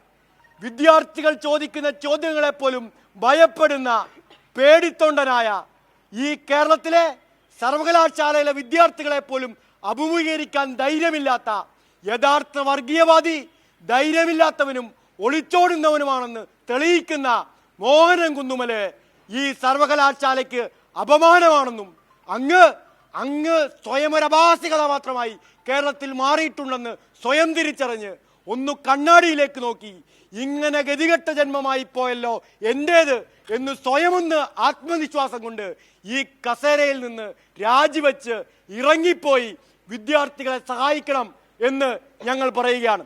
എനിക്ക് തോന്നുന്നത് അദ്ദേഹത്തോട് ചോദിക്കാനുള്ള ഈ 15 ചോദ്യങ്ങൾ ഉന്നയിക്കാൻ തന്നെ ഞങ്ങൾ ഏതാണ്ട് 15 മിനിറ്റിൽ കൂടുതൽ സമയം എടുക്കേണ്ടി വന്നു. കേരളത്തിൻ്റെ ബഹുമാന്യനായ പ്രതിപക്ഷ നേതാവ് പറഞ്ഞത് വളരെ നിസ്സാരമായ പ്രശ്നങ്ങളാണ് കേരളത്തിലെ സർവകലാശാലകളിൽ ഉള്ളതെന്നാണ്. വളരെ നിസ്സാരമായ പ്രശ്നം 10 മിനിറ്റ് കൊണ്ട് പരിഹരിക്കാം എന്നാണ് കേരളത്തിലെ പ്രതിപക്ഷ നേതാവ് കഴിഞ്ഞ ദിവസം പറയുന്നത് കേട്ടത്. ബഹുമാനപ്പെട്ട 10 മിനിറ്റ് പ്രതിപക്ഷ നേതാവേ, അങ്ങനെ 10 മിനിറ്റിൽ തീരുന്ന പ്രശ്നങ്ങളല്ല ഞങ്ങൾ വിദ്യാർത്ഥികൾ ഈ സർവകലാശാലകളിൽ നേരിട്ടുകൊണ്ടിരിക്കുന്നത്. 10 മിനിറ്റ് പ്രതിപക്ഷ നേതാവിനോട് ഞങ്ങൾക്ക് അഭ്യർത്ഥിക്കാനുള്ളത്, അങ്ങനെ അടുത്ത തവണ ശാലയിൽ പോകുമ്പോൾ പ്രിയപ്പെട്ട മോഹനൻ കുന്നുമൽ തീർച്ചയായും ജനകീയ കോടതിക്ക് മുമ്പിലുള്ള വിചാരണ സദസ്സാണ് SFI 15 ചോദ്യങ്ങൾ മോഹൻ കുന്നുമലിനോട് അക്കമിട്ട് ചോദിക്കുന്നത്. ഒപ്പം 10 മിനിറ്റ് പ്രതിപക്ഷ നേതാവ് വി സതീശനെതിരെയും ശക്തമായ വിമർശനം SFI നേതാവ് എം ശിവപ്രസാദ് നടത്തുന്നു. ഈവനിംഗ് ഡിബേറ്റ് മറ്റൊരു വിഷയത്തിലേക്ക് കൂടിയാണ് പോകുന്നത്. യമനിൽ വധശിക്ഷയ്ക്ക് വിധിക്കപ്പെട്ട നിമിഷപ്രിയയെ കൈയൊഴിഞ്ഞു മോദി സർക്കാർ. കേന്ദ്ര സർക്കാരിന് ഒന്നും ചെയ്യാനില്ല. നിമിഷപ്രിയ കേസിൽ പരിമിതിയുണ്ടെന്നാണ് കേന്ദ്ര സർക്കാർ സുപ്രീം കോടതിയെ അറിയിക്കുന്നത്. ഹർജി വെള്ളിയാഴ്ച സുപ്രീം കോടതി വീണ്ടും പരിഗണിക്കും. റിപ്പോർട്ട് സമർപ്പിക്കാനും കേന്ദ്ര സർക്കാരിനോട് സുപ്രീം കോടതിയുടെ നിർദ്ദേശവുമുണ്ട്. ഈ വിഷയത്തിൽ വിവരങ്ങളും വിശദാംശങ്ങളുമായി സിബി ജോസഫ് ചേരുകയാണ്. സിബി, വലിയ പരിമിതിയാണ്. വൈദേശികമായി അന്തർദേശീയ തലത്തിൽ ഇന്ത്യയുടെ യശസ് ഉയർത്തുന്ന വലിയ ഡിപ്ലോമസിയാണ്, നയതന്ത്രമാണ് തങ്ങളുടെ സമ്പത്ത് എന്ന് മോദി സർക്കാർ ആണയിടുമ്പോഴാണ് ഏറ്റവും പ്രധാനപ്പെട്ട ഒരു വസ്തുതയിൽ മോദി സർക്കാർ ദുർബലമാണ് എന്ന് കാണിക്കുന്നത്. നിമിഷപ്രിയയുടെ വിഷയത്തിൽ നോക്കൂ, ഇവിടെ AP അബൂബക്കർ മുസ്ലിയാർ എന്ന ഒരു വ്യക്തി തന്നെ ഇതിനു വേണ്ടി ഇടപെടുന്നു. അതിൻ്റെ പല പുരോഗതിയും കാണുന്നു. അവിടെ അദ്ദേഹത്തിൻ്റെ ശിഷ്യന്മാരായിട്ടുള്ള പലരുമായും ബന്ധപ്പെട്ട് പല വിധത്തിലുമുള്ള നീക്കുപോക്കുകൾ അദ്ദേഹം നടത്താൻ തയ്യാറാണ്, ഇതിൽ ഇടപെടാൻ തയ്യാറാണ്, അദ്ദേഹം ഇടപെടുന്നു. ഒരു രാജ്യമെന്ന നിലയിൽ മോദി സർക്കാരിന് പരിമിതിയുണ്ട് എന്നാണ് കോടതി അറിയിക്കുന്നത്. നിർഭാഗ്യകരം. അജംഷാദ്, തീർച്ചയായും വളരെയധികം നിർഭാഗ്യകരമായ ഒരു നിലപാടാണ് കേന്ദ്ര സർക്കാർ ഇന്ന് സുപ്രീം കോടതിയിൽ ആവർത്തിച്ചെന്ന് പറയാം. കാരണം നയതന്ത്രപരമായ ഇടപെടൽ യമൻ എന്ന ഒരു രാജ്യത്തെ സംബന്ധിച്ച് പൂർണ്ണമായും സാധ്യമല്ലെങ്കിലും ഇതിൽ ഈ യമനുമായിട്ടെല്ലാം തന്നെയും ബന്ധമുള്ള നിരവധി രാജ്യങ്ങളുമായി ചേർന്നുകൊണ്ട് ഈ ഒരു വിഷയത്തിൽ ഇടപെടാൻ കേന്ദ്ര സർക്കാരിന് കഴിയുമായിരുന്നു. പക്ഷേ ഈ നിമിഷപ്രിയയുടെ കേസിൻ്റെ ആദ്യഘട്ടം മുതൽ തന്നെ ഈ മലയാളിയായ നിമിഷപ്രിയയ്ക്ക് വേണ്ടി അവരുടെ മോചനത്തിന് വേണ്ടി ഒന്നും തന്നെയും കേന്ദ്ര സർക്കാർ സ്വീകരിച്ചിരുന്നില്ല. എന്തായാലും ഇന്നിപ്പോൾ ഈ നിമിഷപ്രിയയുടെ മറ്റന്നാളാണ് നിമിഷപ്രിയയ്ക്ക് വധശിക്ഷ നടപ്പാക്കാനുള്ള ഉത്തരവിൻ്റെ ഏറ്റവും അവസാന തീയതി എന്ന് പറയുന്നത് മറ്റന്നാളാണ്. അതുകൊണ്ട് തന്നെ ഇനി മണിക്കൂറുകൾ മാത്രമേ ബാക്കിയുള്ളൂ. ആ സമയത്തും ഈ സേവ് നിമിഷപ്രിയ ആക്ഷൻ കൗൺസിലാണ് കഴിഞ്ഞ ദിവസം സുപ്രീം കോടതിയിൽ ഹർജി നൽകുകയും ത്വരിതഗതിയിൽ തന്നെ ഈ ഒരു അടിയന്തരമായ ഇടപെടൽ കേന്ദ്ര സർക്കാരിൻ്റെ ഭാഗത്തുണ്ടാകാൻ വേണ്ടി ഒരു ഉത്തരവ് വേണം, മാത്രമല്ല നയതന്ത്രപരമായ ഇടപെടലിന് വേണ്ടി കേന്ദ്ര സർക്കാരിനോട് നിർദ്ദേശിക്കണമെന്നാവശ്യപ്പെട്ടുകൊണ്ട് സുപ്രീം കോടതിയിൽ ഒരു ഹർജി സമർപ്പിച്ചത്. ഈ ഹർജിയിലാണ് ഇപ്പോൾ കേന്ദ്ര സർക്കാരിന് വേണ്ടി ഹാജരായ അറ്റോർണി ജനറൽ R വെങ്കിട്ടരമണി തങ്ങൾക്ക് ഒന്നും ചെയ്യാനാകില്ല എന്ന നിലപാട്, കേന്ദ്ര സർക്കാരിൻ്റെ നിലപാട് അറിയിച്ചിരിക്കുന്നത്. ഇതിന് ചില പരിമിതിയുണ്ട്. യമൻ എന്ന ഒരു രാജ്യത്തിൻ്റെ ഭരണ സംവിധാനവും അവിടെ കൃത്യമായി എംബസി അടക്കം ഒന്നും തന്നെ പ്രവർത്തിക്കുന്നില്ല. ചില ഷെയ്ഖുമാരുമായിട്ടൊക്കെ തങ്ങൾ സംസാരിച്ചിട്ടുണ്ട്, ഈ നിമിഷയുടെ കുടുംബവുമായി സംസാരിച്ചിട്ടുണ്ട്. പക്ഷേ ഈ ദിയാപഠനം അടക്കമുള്ള കാര്യങ്ങളെല്ലാം തന്നെ ഒരു സ്വകാര്യതല ചർച്ചയാണ്.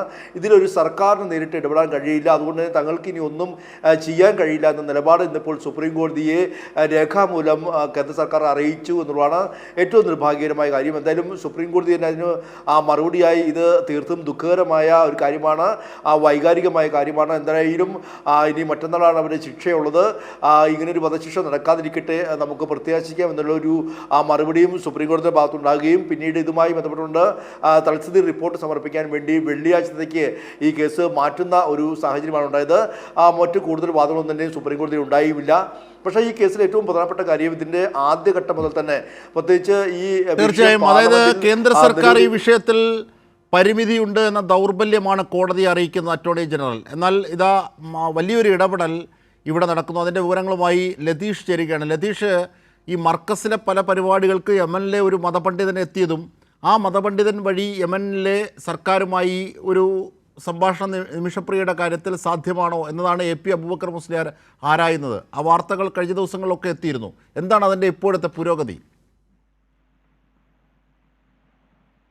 അജിംഷാദ്, നിമിഷപ്രിയയുടെ മോചനത്തിനായുള്ള കാന്തപുരം AP അബൂബക്കർ മുസ്ലിയാരുടെ ഇടപെടലിൽ നിലവിൽ യമനിൽ ഒരു അടിയന്തര യോഗം നടക്കുന്നു എന്നാണ് നമുക്ക് മർക്കസുമായി ബന്ധപ്പെട്ട വൃത്തങ്ങളിൽ നിന്നും ലഭിക്കുന്ന വിവരം. കാന്തപുരത്തിന്റെ അഭ്യർത്ഥനയെ തുടർന്ന് നേരത്തെ അജിംഷാദ് സൂചിപ്പിച്ച പോലെ തന്നെ യമനിലെ പ്രമുഖ മതപണ്ഡിതൻ ഹബീബ് ഉമറിന്റെ പ്രതിനിധിയാണ് ചർച്ചയ്ക്ക് മുൻകൈയെടുത്തത്. അദ്ദേഹത്തിന്റെ നേതൃത്വത്തിലുള്ള ഒരു ചർച്ച യമനിൽ പുരോഗമിക്കുന്നു, നോർത്ത് യമനിൽ പുരോഗമിക്കുന്നു എന്നാണ് നമുക്ക് മനസ്സിലാക്കാൻ വേണ്ടി കഴിയുന്നത്. ഹബീബ് ഉമറിന്റെ പ്രതിനിധി ഹബീബ് അബ്ദുറഹ്മാൻ അലി മഷൂർ, യമൻ ഭരണകൂടത്തിന്റെ പ്രതിനിധികൾ, ജിനായത്ത് കോടതി സുപ്രീം ജഡ്ജ്, ഒപ്പം മരിച്ച തലാലിന്റെ സഹോദരൻ, ഗോത്ര തലവന്മാർ തുടങ്ങിയവർ ഈ ചർച്ചയിൽ പങ്കെടുക്കുന്നുണ്ട് എന്നാണ് നമുക്ക് അറിയാൻ കഴിയുന്നത്. ദിയാധനത്തിന് പകരമായി കുടുംബം മാപ്പ് നൽകി വധശിക്ഷയിൽ നിന്ന് ഒഴിവാക്കുന്നതടക്കമുള്ള കാര്യങ്ങളിലേക്ക് ചർച്ച പുരോഗമിക്കുന്നുണ്ട്. എന്തായാലും അതിനൊരു തീരുമാനം നിലവിലായിട്ടില്ല. അത്തരമൊരു ചർച്ച നടക്കുന്നു. എല്ലാ വഴിയിലും നിമിഷപ്രിയയുടെ മോചനത്തിനായുള്ള ഇടപെടൽ നടത്താനുള്ള ഒരു തീരുമാനത്തിലേക്ക് കാന്തപുരം AP അബൂബക്കർ മുസ്ലിയാർ എത്തിയിരുന്നു. നേരത്തെ സൂചിപ്പിച്ച പോലെ തന്നെ അദ്ദേഹത്തിന് അവിടെ ഏറ്റവും അടുത്ത ബന്ധമുള്ള പരിചയമുള്ള മതപണ്ഡിതൻ വഴിയാണ് ഇത്തരം ഒരു ചർച്ചയ്ക്ക് 2 ദിവസം മുമ്പ് AP അബൂബക്കർ മുസ്ലിയാർ നേതൃത്വം കൊടുത്തത്. അതിന്റെ തുടർ നടപടി എന്നുള്ള നിലയിലാണ് ഇത്തരത്തിലൊരു വിപുലമായ ചർച്ച യമനിൽ പുരോഗമിക്കുന്നത് എന്നാണ് നമുക്ക് അറിയാൻ കഴിയുന്നത്. അജിംഷാദ്, തീർച്ചയായും അതായത് ഈ മർക്കസിൽ നിന്ന് AP അബൂബക്കർ മുസ്ലിയാരുടെ സ്ഥാപനമായ മർക്കസിൽ നിന്ന് ലഭിക്കുന്ന വിവരം അനുസരിച്ച് വലിയ പുരോഗതി ഈ വിഷയത്തിൽ ഉണ്ടാകുന്നു എന്നുള്ളതാണ്. അതായത് ഈ ദയാധനം അഥവാ ദിയാധനം വാങ്ങി ഈ കുടുംബം മാപ്പ് നൽകുന്നതിന് പ്രക്രിയകളിലേക്ക് നീങ്ങുന്നതിന് വേണ്ട കൃത്യമായ സമ്മർദ്ദം, അതിനുള്ള ആസൂത്രണമാണ് അവിടെ പുരോഗമിക്കുന്നതാണ് മർക്കസിൽ നിന്ന് ശ്രീ APയുടെ സ്ഥാപനത്തിൽ നിന്ന് ലഭിക്കുന്ന വിവരം അല്ലേ ലതീഷ്?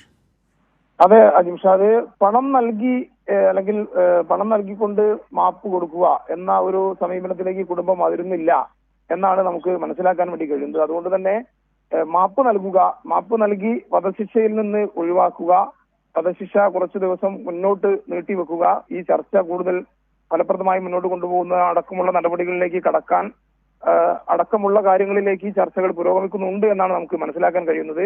എന്നാൽ ഇതിൽ എടുത്തു പറയേണ്ട കാര്യം എന്ന് പറയുന്നത് യമനിൽ ഗോത്ര സമൂഹമാണ്, ഗോത്ര തലവന്മാരാണ് കാര്യങ്ങൾ നിയന്ത്രിക്കുന്നത്. ആ നിലയിൽ സർക്കാർ സംവിധാനങ്ങളോ മറ്റോ കാര്യങ്ങളോ ആ രീതിയിലല്ല പ്രവർത്തിക്കുന്നത് മറ്റു രാജ്യങ്ങളുമായി ബന്ധപ്പെട്ട് നോക്കുമ്പോൾ. അതുകൊണ്ട് തന്നെ അത്തരത്തിൽ ഗോത്ര തലവന്മാരും പ്രാദേശികമായ ഭരണകൂടങ്ങളും ഇത്തരത്തിൽ മത സംഘടനകളുമായി മറ്റൊക്കെ ഉള്ള അടുത്ത ബന്ധങ്ങൾ ഉള്ള ആളുകളുമൊക്കെയാണ് ഇക്കാര്യങ്ങളിൽ ചില തീരുമാനങ്ങൾ എടുക്കേണ്ടതെന്നാണ് നമുക്ക് മനസ്സിലാക്കാൻ വേണ്ടി കഴിയുന്നത്. ആ നിലയിലുള്ള ഒരു പോസിറ്റീവായ ഇടപെടൽ കാന്തപുരം AP അബൂബക്കർ മുസ്ലിയാരുടെ ഭാഗത്തു നിന്ന് ഉണ്ടായിട്ടുണ്ട്. അതിൽ ചില പുരോഗതി ഉണ്ട് എന്നാണ് നമുക്ക് അറിയാൻ കഴിയുന്നത്. തീർച്ചയായും, കാരണം പ്രത്യേകിച്ച് ഈ ഹൂത്തികൾക്ക് സ്വാധീനമുള്ള മേഖലയിലല്ല ഇത്. അതുകൊണ്ട് സ്വാഭാവികമായും ഈ സുന്നി മതപണ്ഡിതർക്ക് സാധ്യമാകുന്ന ചില ഇടങ്ങളുണ്ട് അവിടെ. അതാണ് ഇപ്പോൾ ശ്രീ AP ശ്രമിക്കുന്നതും സമ്മർദ്ദം ചെലുത്തുന്നതും അല്ലേ? തീർച്ചയായും സൂഫി മതപണ്ഡിതനാണ് ഞാൻ നേരത്തെ സൂചിപ്പിച്ച ഹബീബ് ഉമർ. ഹബീബ് ഉമറുമായി നേരത്തെ തന്നെ കാന്തപുരത്തിന് മതപരമായ അടുപ്പമുണ്ട്, ബന്ധമുണ്ട്. ആ ബന്ധം ഉപയോഗപ്പെടുത്തിയാണ് ഇത്തരത്തിലൊരു ഇടപെടൽ കാന്തപുരം AP അബൂബക്കർ മുസ്ലിയാരുടെ ഭാഗത്തു നിന്നും ഉണ്ടായത്. ആ ഹബീബ് ഉമറിന്റെ പ്രതിനിധിയാണ് ഇപ്പോൾ ചർച്ചയ്ക്ക് അവിടെ നേതൃത്വം കൊടുക്കുന്നതെന്നാണ് ഇപ്പോൾ നമുക്ക് അറിയാൻ കഴിയുന്നത്. ശരി, ലതീഷാണ് വിവരങ്ങൾ വിശദാംശങ്ങൾ നൽകിയത്. എന്തായാലും നിമിഷപ്രിയയുടെ കാര്യത്തിൽ ഉള്ള നിസ്സഹായ അവസ്ഥയാണ് കേന്ദ്ര സർക്കാർ കോടതിയിൽ നിന്ന് അറിയിച്ചത്. നിമിഷപ്രിയയുടെ കാര്യത്തിൽ മനുഷ്യത്വപരമായ ഒരു ഇടപെടലിന് നയതന്ത്രപരമായ ഒരു വിജയം മോദി സർക്കാരിന് കാട്ടാനാകുന്നില്ല. വലിയ പരാജയമാണ് ആ വിഷയത്തിൽ നയതന്ത്രമായി ഉണ്ടായത് എന്നതടക്കം ഇടത് എംപിമാരടക്കം ഈ വിഷയത്തിൽ നിരവധി തവണ നിയമനിർമ്മാണ സഭകളിലൊക്കെ ശക്തമായി വാദിച്ചതാണ്. എന്നിട്ട് പോലും കേന്ദ്ര സർക്കാരിൻ്റെ ഭാഗത്ത് നിന്ന് അത്തരത്തിലൊരു ഇടപെടൽ ക്രിയാത്മകമായി ഉണ്ടായില്ല. ഇന്ന് നിസ്സഹായ അവസ്ഥയാണ് കോടതിയുടെ മുമ്പിലും പറഞ്ഞത്. കൈയൊഴിയുകയായിരുന്നു, തങ്ങൾക്കാവില്ല, പരിമിതിയുണ്ട് എന്നാണ്. അത് ഒരു ഘട്ടം. രണ്ടാമത്തത് ശ്രീ AP അബൂബക്കർ മുസ്ലിയാരുടെ നേതൃത്വത്തിൽ അദ്ദേഹത്തിൻ്റെ സ്വാധീനം മതപണ്ഡിതർക്കും അവിടുത്തെ ഗോത്ര തലവന്മാർക്കും സൂഫി പണ്ഡിതർക്കുമായിട്ടുള്ള അദ്ദേഹത്തിൻ്റെ സ്വാധീനം ഉപയോഗിച്ച് യമനിൽ കൃത്യമായ ചർച്ചകൾ നടക്കുന്നു. അത് പുരോഗമിക്കുമെന്നാണ് APയുടെ സ്ഥാപനമായ മർക്കസിൽ നിന്നും അറിയാനാകുന്നത്. അതിൻ്റെ വിവരങ്ങളാണ് ലതീഷ് നൽകിയത്. സിബി ജോസഫാണ് സുപ്രീം കോടതിയിലെ വിവരങ്ങളും നൽകിയത്. മറ്റൊരു പ്രധാന വാർത്തയിലേക്ക് കൂടി നമ്മൾ പോവുകയാണ്. ചരിത്ര ദൗത്യം പൂർത്തിയാക്കി ശുഭാംശു ശുക്ല അടക്കമുള്ള ആക്സിയം ദൗത്യ സംഘം ഭൂമിയിലേക്ക് ഇന്ന് യാത്ര തിരിക്കുന്നുണ്ട്. 4 അംഗ സംഘം പേടകത്തിൽ പ്രവേശിച്ചു കഴിഞ്ഞു. അൺഡോക്കിംഗ് ഇന്ത്യൻ സമയം 4:30 ദിലീപ് മലയാലപ്പുഴ കൂടുതൽ വിവരങ്ങളുമായി ചേരുകയാണ്. ദിലീപ്, ഏറ്റവും പ്രധാനപ്പെട്ട പല തരത്തിലുള്ള പരീക്ഷണങ്ങൾ, അതായത് ഈ പയർ വർഗ്ഗങ്ങൾ അടക്കമുള്ളവയിലെ മൈക്രോ ഗ്രാവിറ്റി അതെങ്ങനെയാണ് സ്വാധീനിക്കുന്നത്, അതടക്കമുള്ള അത് മുളപ്പിക്കുന്നതുമായി ബന്ധപ്പെട്ട നിർണായകമായ മനുഷ്യകുലത്തിന് ഗുണമായ നിരവധി പരീക്ഷണങ്ങളാണ് അവിടെ നടന്നത്. അത് അവിടെ നിൽക്കുമ്പോൾ തന്നെ ഇന്ന് അൺഡോക്കിംഗ് സാധ്യമാകുന്നു. ഏതാണ്ട് 22 മണിക്കൂറിന് ശേഷം കാലിഫോർണിയയിലെ സമുദ്രത്തിൽ അവർ വന്നിറങ്ങും ഭൂമിയിലെ കൈകളിലേക്ക്. എന്തൊക്കെയാണ് അതേ സംബന്ധിച്ച് ഈ ഘട്ടത്തിൽ താങ്കൾക്ക് വിവരിക്കാനുള്ളത്, പറയാനുള്ളത്? ശാസ്ത്ര ദൗത്യം കൂടിയാണ് ഇപ്പോൾ നടക്കാൻ പോകുന്നത്. നമ്മുടെ ശുഭാംശു ശുക്ലയുടെ 18 ദിവസത്തെ അല്ലെങ്കിൽ 2.5 ആഴ്ചത്തെ ബഹിരാകാശ ദൗത്യം ഇന്ന് അവസാനിക്കുകയാണ്. യഥാർത്ഥത്തിൽ കുറച്ചു മുമ്പ് ഇന്ന് ഉച്ച കഴിഞ്ഞ് 2:10 അന്താരാഷ്ട്ര ബഹിരാകാശ നിലയത്തിൽ നിന്ന് ശുഭാംശു ശുക്ലയും അതുപോലെ തന്നെ ശുഭാംശു ശുക്ല ഉൾപ്പെടുന്ന 4 അംഗ സംഘം അന്താരാഷ്ട്ര ബഹിരാകാശ നിലയത്തിൽ നിന്ന് ഇവർ ഭൂമിയിലേക്ക് വരേണ്ട വാഹനമായ ഡ്രാഗൺ പേടകത്തിലേക്ക് പ്രവേശിച്ചു കഴിഞ്ഞു. ഏതാണ്ട് 2:45 ഡ്രാഗൺ പേടകത്തിൻ്റെ കവാടം അടച്ചു. ഇവർ 4 പേരും സ്പേസ് സ്യൂട്ടുകൾ, പ്രത്യേകം ഡ്രാഗൺ പേടകത്തിനുള്ളിൽ വന്നതിന് ശേഷം പ്രത്യേക തരത്തിലുള്ള സ്പേസ് സ്യൂട്ടുകൾ ധരിച്ചു. അതിനുശേഷം നാസയുടെ നിർദ്ദേശപ്രകാരം ഈ ഡ്രാഗൺ പേടകത്തെ എങ്ങനെയാണ് നിയന്ത്രിക്കേണ്ടതെന്നും മറ്റുള്ള കാര്യങ്ങൾ, ഡ്രാഗൺ പേടകത്തിനുള്ളിലെ മെക്കാനിസവും മറ്റു കാര്യങ്ങളും നിർദ്ദേശങ്ങൾ അവർ സ്വീകരിച്ചുകൊണ്ടിരിക്കുകയാണ്. ഏതാണ്ട് ഈ പ്രവർത്തനം കുറച്ചുകൂടി നീളും. ഏതാണ്ട് 4:35 ഡ്രാഗൺ പേടകം അന്താരാഷ്ട്ര ബഹിരാകാശ നിലയത്തിൽ നിന്ന് വേർപെടും. ഇതിനെ അൺഡോക്കിംഗ് എന്നാണ് പറയുന്നത്. ഈ ഡോക്കിങ്ങും നമ്മൾ കണ്ടതാണ്. ഇവർ അങ്ങോട്ട് ചെന്നപ്പോൾ ഡോക്ക് ചെയ്യുകയായിരുന്നു. ഈ അന്താരാഷ്ട്ര ബഹിരാകാശ നിലയത്തിലെ പ്രധാനപ്പെട്ട ഡോക്കിംഗ് കേന്ദ്രത്തിൽ നിന്ന് ഈ ഡ്രാഗൺ പേടകം 4 പേരെയും കൊണ്ട് വേർപെട്ടു പോകുന്ന ഒരു പ്രക്രിയയാണ്. അത് വേർപെട്ടു പോയിട്ട് ശേഷം ഏതാണ്ട് 22 മണിക്കൂർ യാത്രയാണ് ഇനി. ഭൂമിക്ക് ചുറ്റും 22 മണിക്കൂർ സഞ്ചരിച്ചതിന് ശേഷം പടിപടിയായി ഭൂമിയോട് ഈ ഡ്രാഗൺ പേടകത്തെ അടുപ്പിക്കുന്ന പ്രക്രിയയാണ് 22 മണിക്കൂർ കൊണ്ട് നടക്കുന്നത്. നാളെ ഏകദേശം ഒരു 2 മണിയോടുകൂടി ഭൂമിയുടെ 350 കിലോമീറ്ററിന് മുകളിൽ എത്തുന്ന പേടകത്തെ അതിൽ നിന്ന് ഭൂമിയുടെ ഭൗമാന്തരീക്ഷത്തിലേക്ക് കടത്തിവിടുന്ന പ്രവർത്തനം ആരംഭിക്കും. ഭൗമാന്തരീക്ഷത്തിലേക്ക് കടത്തിവിടുന്ന പ്രവർത്തനം എന്ന് പറയുന്നത് വളരെ നിർണായകമാണ്. ഈ സന്ദർഭത്തിൽ കാരണം ഈ എയറിന്റെ ഫ്രിക്ഷൻ അത് വളരെ വലുതാണ്. നേരത്തെ നമ്മൾ പല തരത്തിലും കണ്ടിട്ടുണ്ട്. ഭൂമിയുടെ അന്തരീക്ഷത്തിലേക്ക് പ്രവേശിക്കുക എന്ന് പറഞ്ഞാൽ ഭൂമിയുടെ ആകർഷണ ശക്തിയോടൊപ്പം തന്നെ കർഷണം, ഈ വായുവിൻ്റെ അന്തരീക്ഷത്തിൻ്റെ ഒരു കർഷണം ഉണ്ടാകും. ഈ കർഷണത്തെ അതിജീവിച്ച് വേണം ഈ പേടകത്തിന് താഴേക്ക് വരാൻ. അതിവേഗത്തിലാണ് വരുന്നത്. ഏതാണ്ട് ഈ പേടകം അന്തരീക്ഷത്തിലേക്ക് കടക്കുന്ന സന്ദർഭത്തിൽ ഈ കർഷണം മൂലം ഏതാണ്ട് അതിൻ്റെ ചൂട് 2000 ഡിഗ്രി സെൽഷ്യസിലേക്ക് ഉയരും. അതായത് ആ പേടകത്തിൻ്റെ മുകൾ ഭാഗം ഏതാണ്ട് തിളച്ചു മറിയുന്ന പോലെയുള്ള അവസ്ഥയാണ്. 2000 ഡിഗ്രി സെൽഷ്യസ് നമുക്കറിയാമല്ലോ. 45 ഡിഗ്രി 25 ഡിഗ്രി 30 ഡിഗ്രി ഒക്കെ ചൂട് ഭൂമിയിലെ അവസ്ഥ നമുക്കറിയാമല്ലോ. ഇത് 2000 ഡിഗ്രി സെൽഷ്യസിലേക്ക് ഈ പേടകത്തിൻ്റെ പുറം ഭാഗം ചുട്ടുപഴുക്കും. പക്ഷേ ഇതിൻ്റെ ചുട്ടുപഴുത്താലും ഉൾവശത്തിരിക്കുന്നവർക്ക് അപകടമൊന്നും ഉണ്ടാവില്ല. അതിൽ അത്രയ്ക്ക് ഡ്രാഗൺ പേടകം എന്ന് പറഞ്ഞാൽ 4-5 തവണ മനുഷ്യനെ ബഹിരാകാശത്തേക്ക് കൊണ്ടുപോയി ശേഷി തെളിയിച്ചിട്ടുള്ള പേടകമാണ്. അതുകൊണ്ട് ഈ ചൂടൊന്നും അനുഭവപ്പെടത്തില്ല. പക്ഷേ 5 മിനിറ്റോളം, ഏകദേശം 5 മിനിറ്റോളം കമ്മ്യൂണിക്കേഷൻ, ഭൂമിയുമായിട്ടുള്ള കമ്മ്യൂണിക്കേഷൻ അല്ലെങ്കിൽ നാസയും പേടകവും തമ്മിലുള്ള കമ്മ്യൂണിക്കേഷൻ ഈ 5 മിനിറ്റോളം തടസ്സപ്പെടും.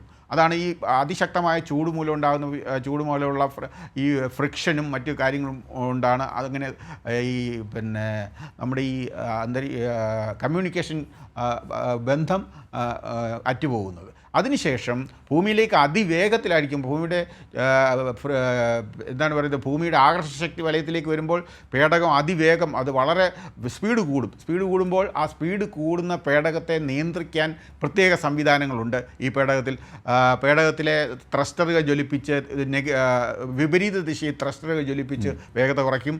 അതുപോലെ തന്നെ ഈ പേടകത്തിൽ തന്നെയുള്ള പാരച്യൂട്ടുകൾ, പ്രത്യേക തരത്തിലുള്ള പാരച്യൂട്ടുകളുണ്ട്, ശക്തിയേറിയ പാരച്യൂട്ടുകളുണ്ട്. ആ പാരച്യൂട്ടുകൾ ഉപയോഗിച്ച് വേഗത കുറച്ചിട്ട് നാളെ ഉച്ച കഴിഞ്ഞ് 3 മണിയോടുകൂടി കാലിഫോർണിയയ്ക്ക് അടുത്തുള്ള പസഫിക് സമുദ്രത്തിലാണ് ഈ പേടകം സുരക്ഷിതമായി പതിക്കുക.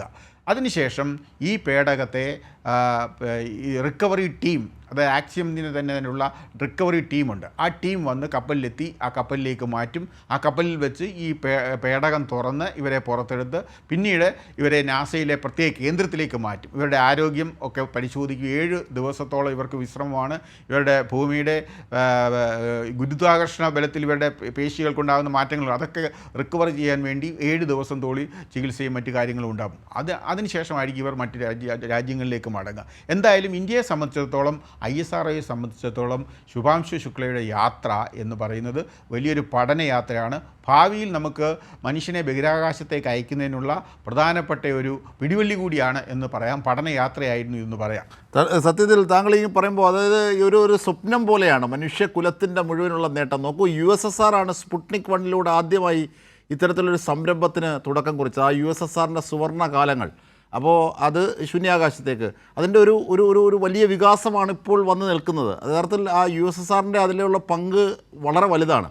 അതെ. അപ്പോൾ സ്പുട്നിക് USSR പിന്നെ പഴയ സോവിയറ്റ് യൂണിയനാണ് ആദ്യമായിട്ട് ഇന്ത്യക്കാരനെ ബഹിരാകാശത്തേക്ക് കൊണ്ടുപോയത്. അതൊരു പിന്നെ കുറച്ച് ദിവസങ്ങൾ മാത്രമേ ഉള്ളായിരുന്നു. പക്ഷേ നമ്മുടെ രാകേഷ് ശർമ്മയാണ് ആദ്യമായിട്ട് ബഹിരാകാശത്തെത്തിയ ഇന്ത്യക്കാരൻ. പക്ഷേ അന്താരാഷ്ട്ര ബഹിരാകാശ നിലയത്തിലെത്തുന്ന ആദ്യത്തെ ഇന്ത്യക്കാരൻ നമ്മുടെ ശുഭാംശു ശുക്ലയാണ്.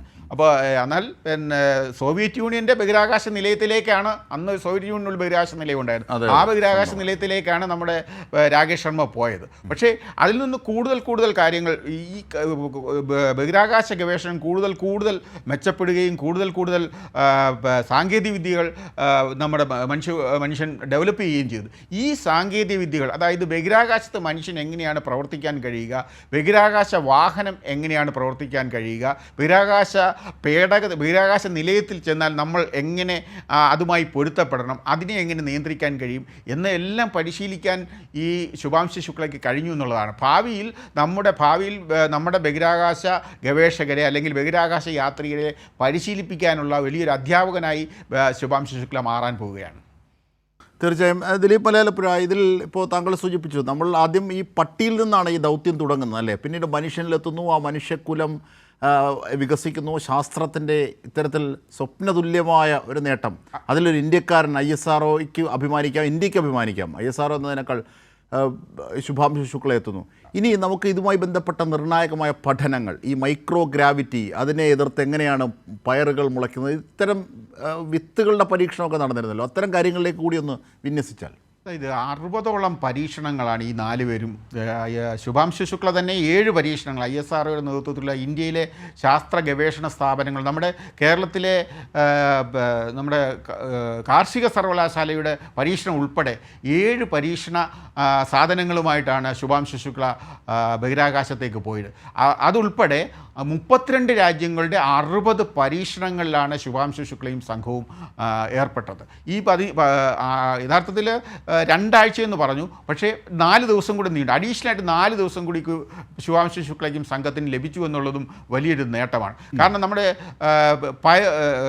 സീറോ ഗ്രാവിറ്റിയിൽ എങ്ങനെയാണ് ഒരു വിത്ത് മുളപ്പിക്കാൻ പറ്റുമോ, അതുപോലെ തന്നെ ബഹിരാകാശത്ത് പോകുമ്പോൾ സീറോ ഗ്രാവിറ്റിയിൽ നമ്മുടെ പേശികൾക്കും അതുപോലെ തന്നെ അസ്ഥികൾക്കും ഉണ്ടാകുന്ന മാറ്റങ്ങൾ, കണ്ണിൻ്റെ കാഴ്ചയ്ക്കുണ്ടാകുന്ന മാറ്റങ്ങൾ, അതുപോലെ തന്നെ ബഹിരാകാശത്ത് കമ്പ്യൂട്ടർ പ്രവർത്തിക്കുമ്പോൾ മനുഷ്യനിലുണ്ടാകുന്ന കണ്ണിലും അതുപോലെ തന്നെ തലച്ചോറിലും ഉണ്ടാകുന്ന മാറ്റങ്ങൾ, അങ്ങനെ ഒരുപാട് ഒരു 60ഓളം പരീക്ഷണങ്ങളാണ്. ഈ പരീക്ഷണങ്ങളെല്ലാം ഭാവി ബഹിരാകാശ ഗവേഷണ പദ്ധതികൾക്ക് ഒരു വലിയ പാഠപുസ്തകമായി മാറുമെന്നുള്ള കാര്യത്തിൽ തർക്കമില്ല, പ്രത്യേകിച്ച് ISROയ്ക്ക്. കാരണം വരും വർഷങ്ങളിൽ ഒരു 2 വർഷം കൂടെ കഴിയുമ്പോൾ നമ്മൾ ഗഗൻയാൻ പദ്ധതിയിൽ ഗഗൻയാൻ ദൗത്യത്തിൽ 3 പേരെ നമ്മൾ ബഹിരാകാശത്തേക്ക് അയക്കാൻ പോവുകയാണ്. നമ്മുടെ സ്വന്തം വാഹനത്തിൽ ഒരു 10-20 കൊല്ലമായിട്ട് നമ്മുടെ ISRO ഡെവലപ്പ് ചെയ്ത് കൊണ്ടുവന്ന സാങ്കേതിക വിദ്യ ഉപയോഗിച്ചുകൊണ്ട്, പ്രത്യേക പേടകം ഉപയോഗിച്ചുകൊണ്ട് നമ്മൾ 3 പേരെ ബഹിരാകാശത്തേക്ക് അയക്കാൻ പോവുകയാണ്.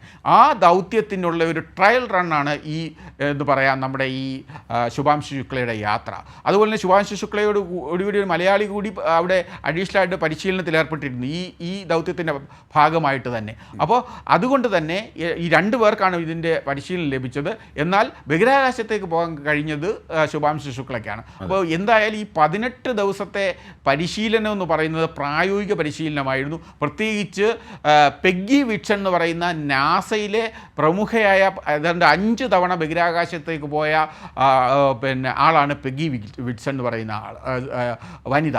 ഈ വനിതയുടെ കീഴിൽ അവർ മികച്ച പരിശീലകയും അതിനോടൊപ്പം മികച്ച ബഹിരാകാശ ശാസ്ത്രജ്ഞയും 3 തവണയോളം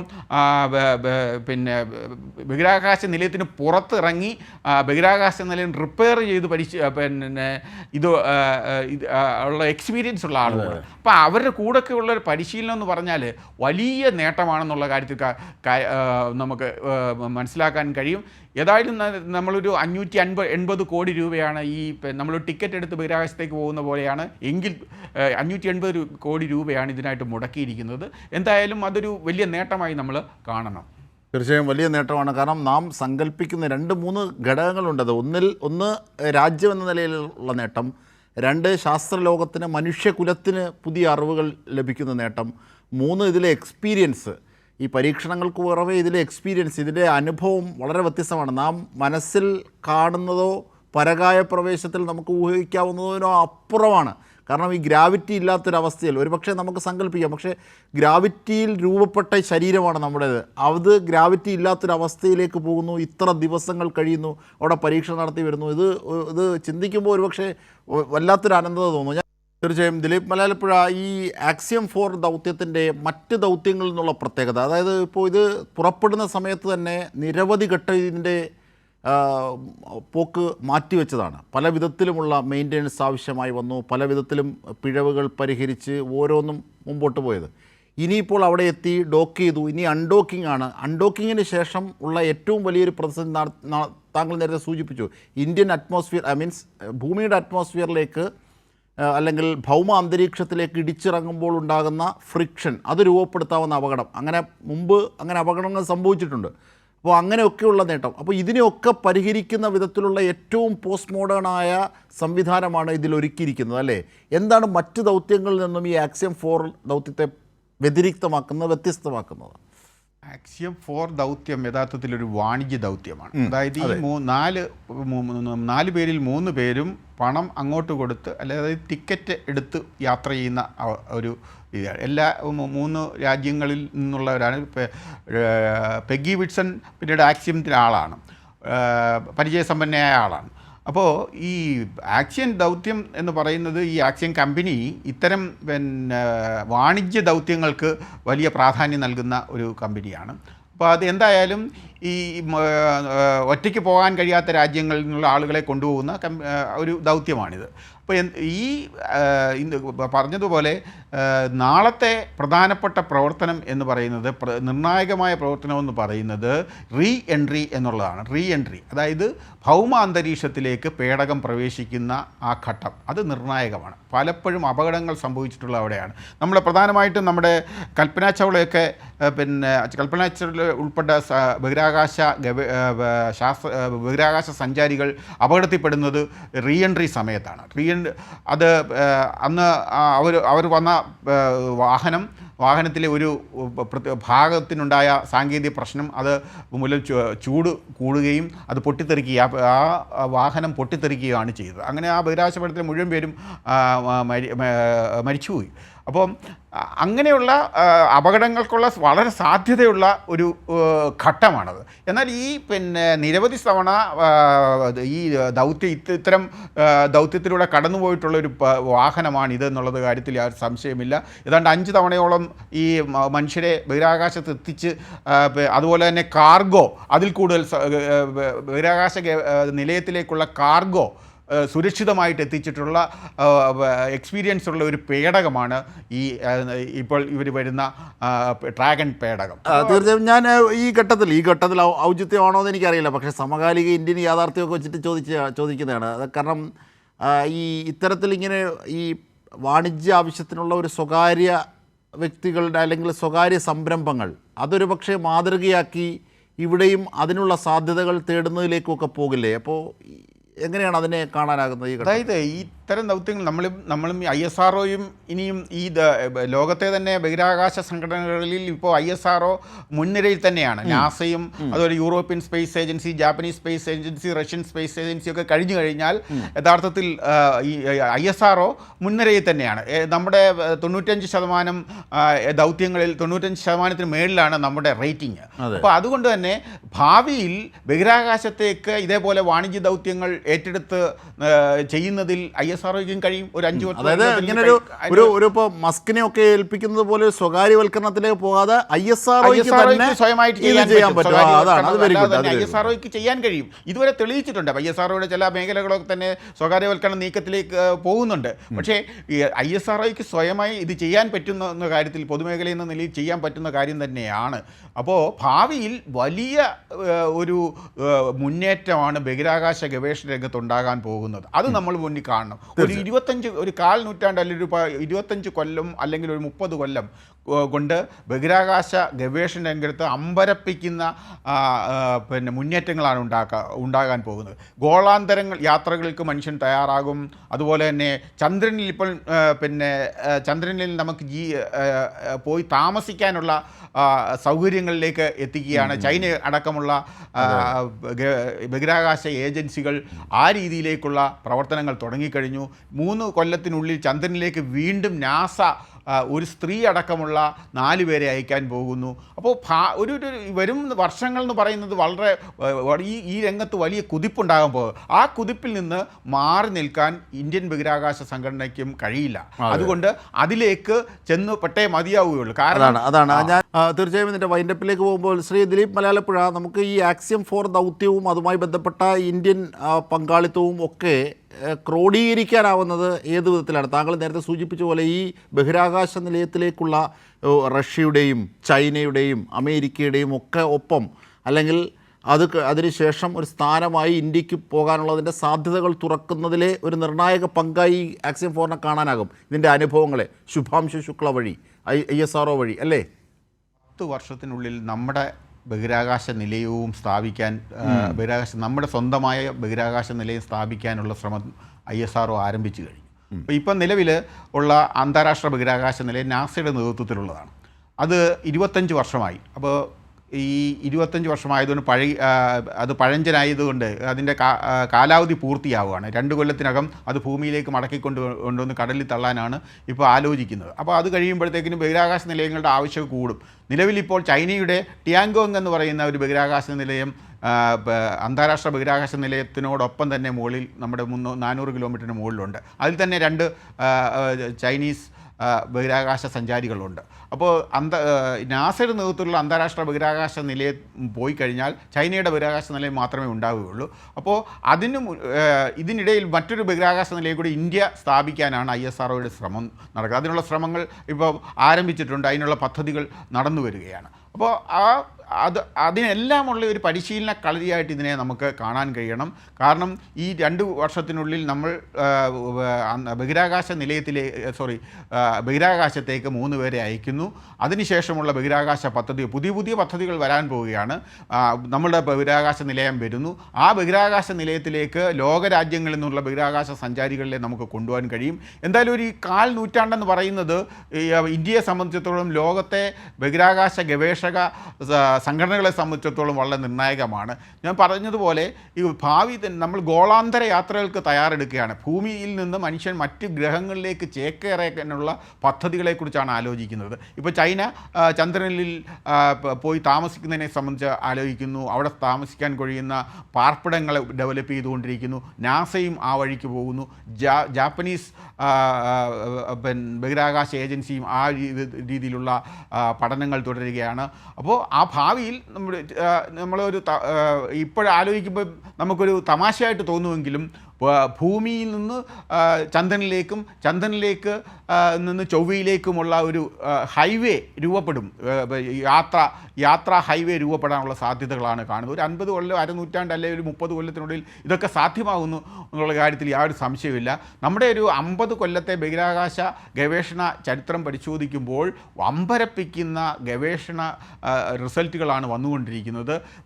നമ്മൾ ചന്ദ്രനിൽ തന്നെ ജലത്തിൻ്റെ സാന്നിധ്യം ജലം ഉണ്ടെന്നുള്ള സ്ഥിരീകരിക്കാൻ നമ്മുടെ ചന്ദ്രയാൻ 1 കഴിഞ്ഞു. ചന്ദ്രയാൻ 2 അത് സ്ഥിരീകരിച്ചു. ചന്ദ്രയാൻ 3 അത് സ്ഥിരീകരിച്ചു. ഇനി ചന്ദ്രയാൻ 4 നമ്മൾ വിക്ഷേപിക്കാൻ പോകുന്നു. അവിടെ പുതിയ ലാൻഡർ ഇറക്കിയുള്ള പരീക്ഷണങ്ങൾ നമ്മൾ വിജയിച്ചു കഴിഞ്ഞു കഴിഞ്ഞ ഇടയിൽ നമ്മൾ. അപ്പോൾ കൂടുതൽ ഗവേഷണങ്ങളുമായിട്ട് നമ്മൾ മുന്നോട്ട് പോവുകയാണ്. ആ ഗവേഷണ പദ്ധതികൾക്കെല്ലാം ഒരു ബാലപാഠമായിട്ട് നമുക്ക് ഇതിനെ കാണണം.